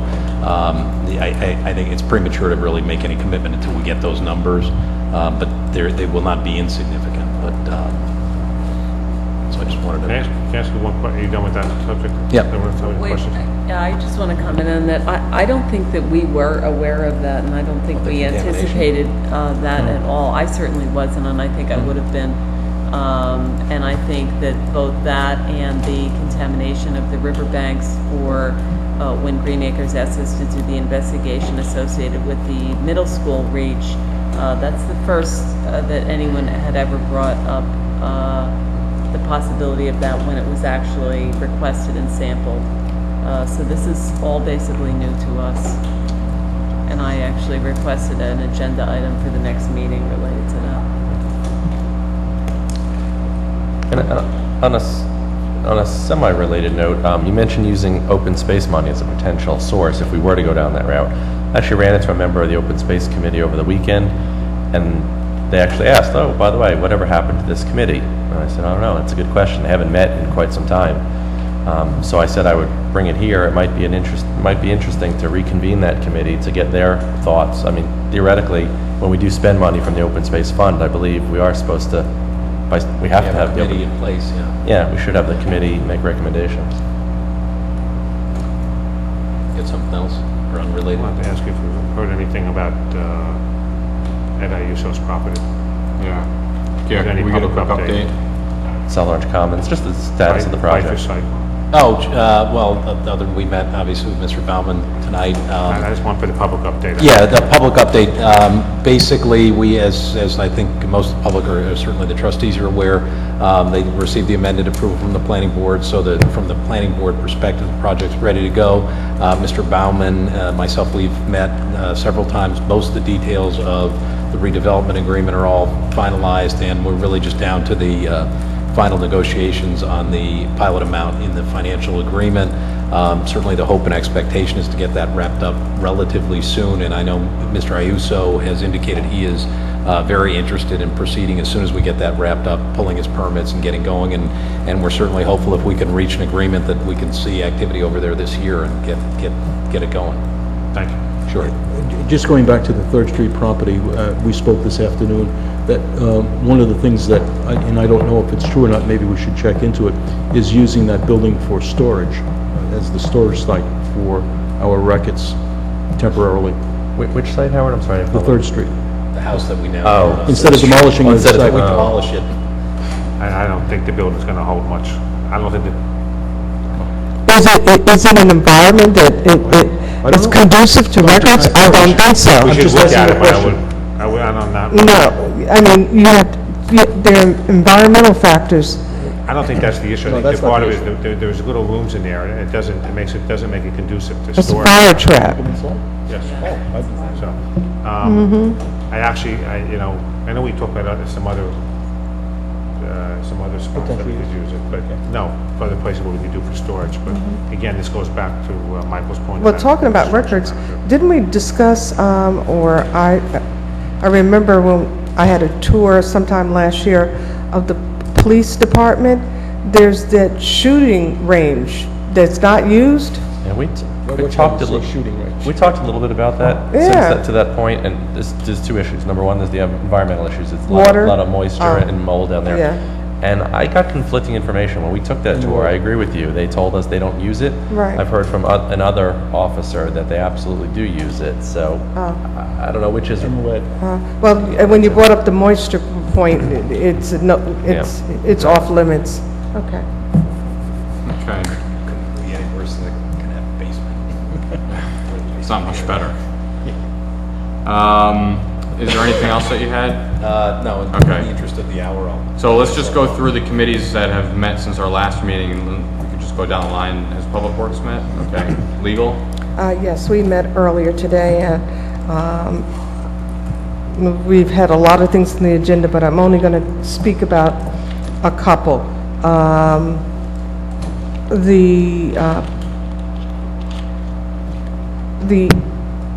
We talked about the policy on social networking, and that is going to be presented, the final, I guess, a rough draft of the policy on the use of networking and press communications will be presented to the legal committee on September the 10th and discussed and vetted, and then be presented to the full board at the September 10th meeting for discussion. I confirm that the employee performance reviews will be completed by August 30th, and then we will have performance reviews again in January, and January going forward will be the month annually of every year when performance reviews will be done. Deborah, I'm sorry, on that point, when you say employees, I mean, how, is that department heads? How broad is that? It's everyone. The department heads will be given a performance review by our administrator, Barry, and Barry has directed or will direct his directors to have performance reviews of all the staff. Now, will they be, since there's a quick turnaround and Barry has had to pretty much create a performance review different from what exists, because it really is not a valuable tool. What I've asked him to do, because I promised this to the trustees, it would be happen, is to do a preliminary form and utilize that if he does not have the form exactly that he thinks is an adequate tool for appropriate performance assessment, to still have a performance evaluation completed by the department heads and by the staff in August, with the understanding that the form that will be used going forward will be fully vetted and created for a January review, so that we can get in that timeline where performance reviews are given every January. So Barry, do you have something you've used in your past life that you're Yeah, grateful well, for? and to Trustee Davis Ford's point, the past forms were very cookie cutter, sort of superficial, like two-page form, apply to everybody. In my experience, I'm pulling some of the ones that I've used before that will be rolling out. I'll be meeting with the department heads. Again, this first blush will be probably some combination of that, but with an eye towards January when we get into the regular one, to have much more specific, departmentally, almost customized forms. Certainly law enforcement lends itself to a different performance evaluation than a clerical person. So the goal is to really have those detailed ones in place, including input from the department heads for the January, and some sort of interim version for these August ones. And just to be clear, I had one question. It seemed like there was maybe some confusion, or maybe I just misunderstood in the past. Does the village president do one of the village administrator? I had heard two different answers to that. We were all asked to do an assessment, which the village president Consolidated and... Yeah. Okay. I certainly had input to, I think, sort of analyzed it in terms of weighting. He didn't just add up numbers or anything like that. There was a numerical component to it. And he certainly led it and guided it. Yeah, he led and guided, and if I recall correctly, it was an average blend of the input from all the trustees, but he had a separate assessment, which was really the one that was really the... Yeah, if someone can dig that up, I'd be interested. I may not... So it was almost like a side-by-side comparison, the blended on all the points by the trustees, and then his assessment. 360. 360. Yeah. Both sides, different views. Okay. And if anybody has a copy of that. Yeah, I've sent it. I'll send it again. Okay, thank you. And then the only other thing that I'm going to talk, well, two other things. I sat with both Robin and Barry, as a result of our discussions, to talk about the actual agenda process and what it would look like. We discussed it in a legal committee, and the president has just a few things he'd like to tweak and add to it. Barry's given his input. Robin will incorporate those minor changes. You've done an excellent job, Robin, by the way. And then once she brings it back to the legal committee, then on September the 10th meeting, we will share this with the board for your input or whatever like that. It's, I think it's very agreeable. It's a standard common process that's used by most municipalities and organizations, some sort of process like that. So then that will be presented for any feedback from the board as the process that'll be used going forward. And it's not going to be too much different than what's in existence now. And then finally, looking into having a team building event for all of the departments or directors sometime in the fall. Thank you. Public safety? The only thing I want to just respond to the couple residents that inquired about the status of the traffic light at Raymond and Scotland. We did talk about it at public safety, and essentially the consensus was this is a county issue, it's a county road. On advice from council, my understanding is there's no action for this board to take. There's nothing that's sitting here with us. Everything is with the county. And the residents, at their last update, is they were dealing directly with the freeholders and the folks in the county for that. I'd like to add into that, what sitting seeing it from the county side as, clerk to the Board of Freeholders at the meetings, what happens in a scenario like this when there's a county road, and council, you can weigh in, is that they do, what I've seen come across is a resolution or something from the municipality, and then the county does a support resolution, or once the municipality does that, even though it's on the county road, they just like to have that engagement with the municipality before they move forward. That has been the process that I have seen, or that I understand it. Yeah, well, that's an informal process that has no basis in law. I mean, Okay. the freeholders may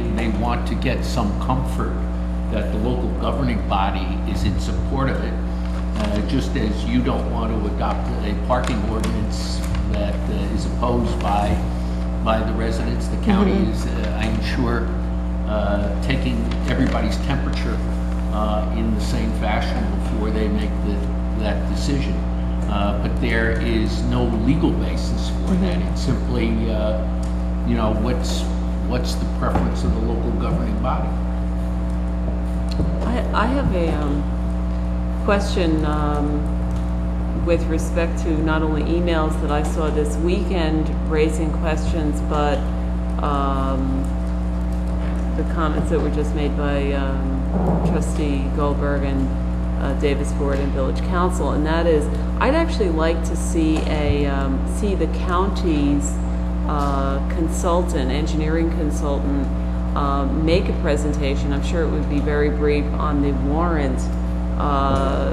That's a technical term in the transportation world, on the warrant that was used to justify this light, and to talk about any pros and cons, and actually to give the public an opportunity to come out, because I sort of got my start doing civic affairs in this town with respect to the safety of children having to get to Marshall School.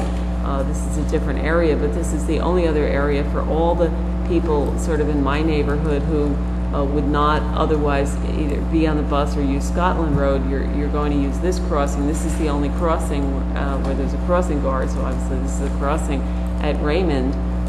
I tend to think it's a good idea, but there are people, and one of the emails I referred to was by Dana Lowe, and there are legitimate questions that not only are raised, but that should be answered.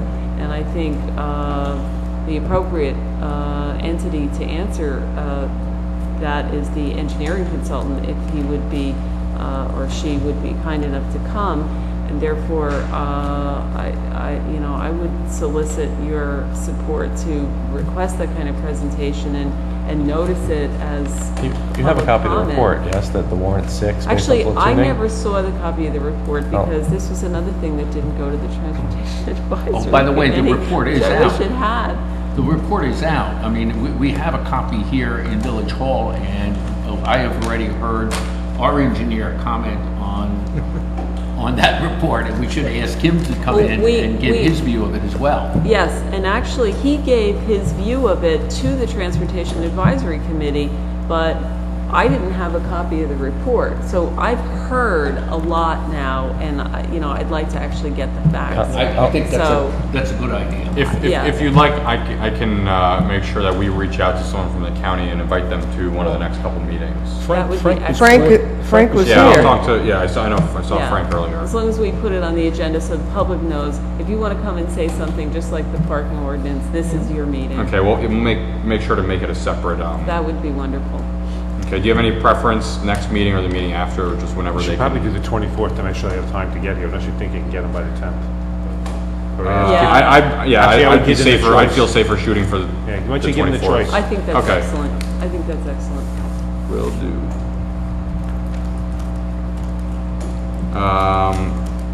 Was that it for public safety? Yes. Okay. Finance? Barry? Barry. Meeting tomorrow night. Yeah, we're going to meet tomorrow night, except we have something that, a ban issue that needs to be, which I have highlighted, we have almost an $8 million ban that's due September 7th. And what I've done is that I've put together basically our debt statement. That's our current bonds and bans that are outstanding.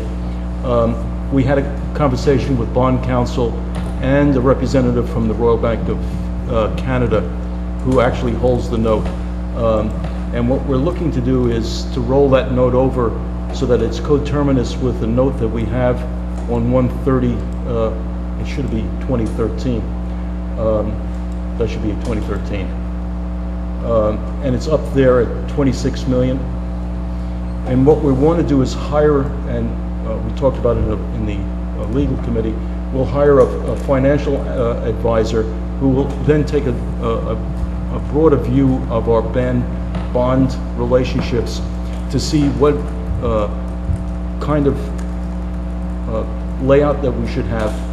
Should we have now converting those bands into bonds given an interest rate sensitivity going forward in the future? So we want to look at the dynamics, but this gives us the opportunity of some time, as well as a fairly large amount of money that we can now renegotiate, maybe tranche the various bonds, set different layers of interest payments. So we don't need now the RFP for financial advisor. We determined today in the legal committee that that was not necessary. We can just go out, and now that we have 2 or 3 estimates of financial advisors, we can just go out and hire them as a professional services contract. What's the cost for that going to be? It was $5,000 to $7,000. $6,000. Well, he put 6. Yeah, It's the cost of a street fair. yeah, well, it's actually definitely worth it, because this could save us hundreds of thousands of dollars. Well, And if you notice right now, these numbers keep moving, and that's part of the Wrong problem. direction. Can you send this out to us? Yeah. The other is that we've been talking about, there's an ECIA loan, which was basically gotten for SOPAC. It's a loan. It's basically, the rate is about 6%. What we would like to do now is to build that back into the model, but it has what's called good and bad money. So we may have to go out for a regular bond issue, not a municipal bond, because it's supporting a profit-making activity in SOPAC. But we're paying too much money right now in interest rate. No, on the add-ons, it's the add-ons. add-ons. The service charges. The rate's good, Sorry. it's the add-ons. The that- Service administrative charges, yeah. When you net cost consider of the all of money the other is- administrative yeah. costs that go along with that particular loan, Right. it comes out to about 6%. And so that basically is where we are. I think what we need to do is to start moving, or another part of this is to set a policy of where we would like to see our debt. And the other is to understand how we want to invest our capital, to have a continuous capital funding of our infrastructure. So it's all part of this whole concept. And to- Oh, I see some of the numbers didn't. Yeah, and if I could add, and where it becomes important, you'll see up in this area, there's a 2008 outstanding bond that only has 2 more payments left. Right. So come 2014, we drop off Yeah, a it's some considerable totals. amount in debt service. And so if we time this to roll over all, or at least a significant portion of those bands, if we do the sale next year, the payment actually doesn't come due till 2014, which coincides with the drop off of the payoff. And so relatively seamless, hopefully minimize any impact taxes on the budget. So the timing is really critical, and this, by kind of pushing this one ban issue into, and we were fortunate that RBC was willing to basically give us a 5-month ban, I guess, Correct. whatever it works out to be, to make it all coincide in one, and that buys us the time to have the financial analysts do the complete analysis, give us a recommendation on when we roll it over. So there's that, and obviously just the timing sensitivity of the market and the historically low rates, how long are those going to hold, so. Yeah, and the bank was good in that they believe they can place that short piece without an official statement, which would have taken some time and money. Right, and we would have to cover that anyhow. We would have to cover that $8 million. There are some other questions that we're going through which we'll ask bond counsel about how much money we take down every time we do a bond or band issue. And so there are a number of items that we'd like to have the financial advisor go through for us. So that's where we're going right now with that particular band. The other is that at the next meeting, hopefully we'll have 3 or 4 resolutions for additional infrastructure components, hardware for our new network facility, an antenna, and hopefully an off-site hosting facility for our website.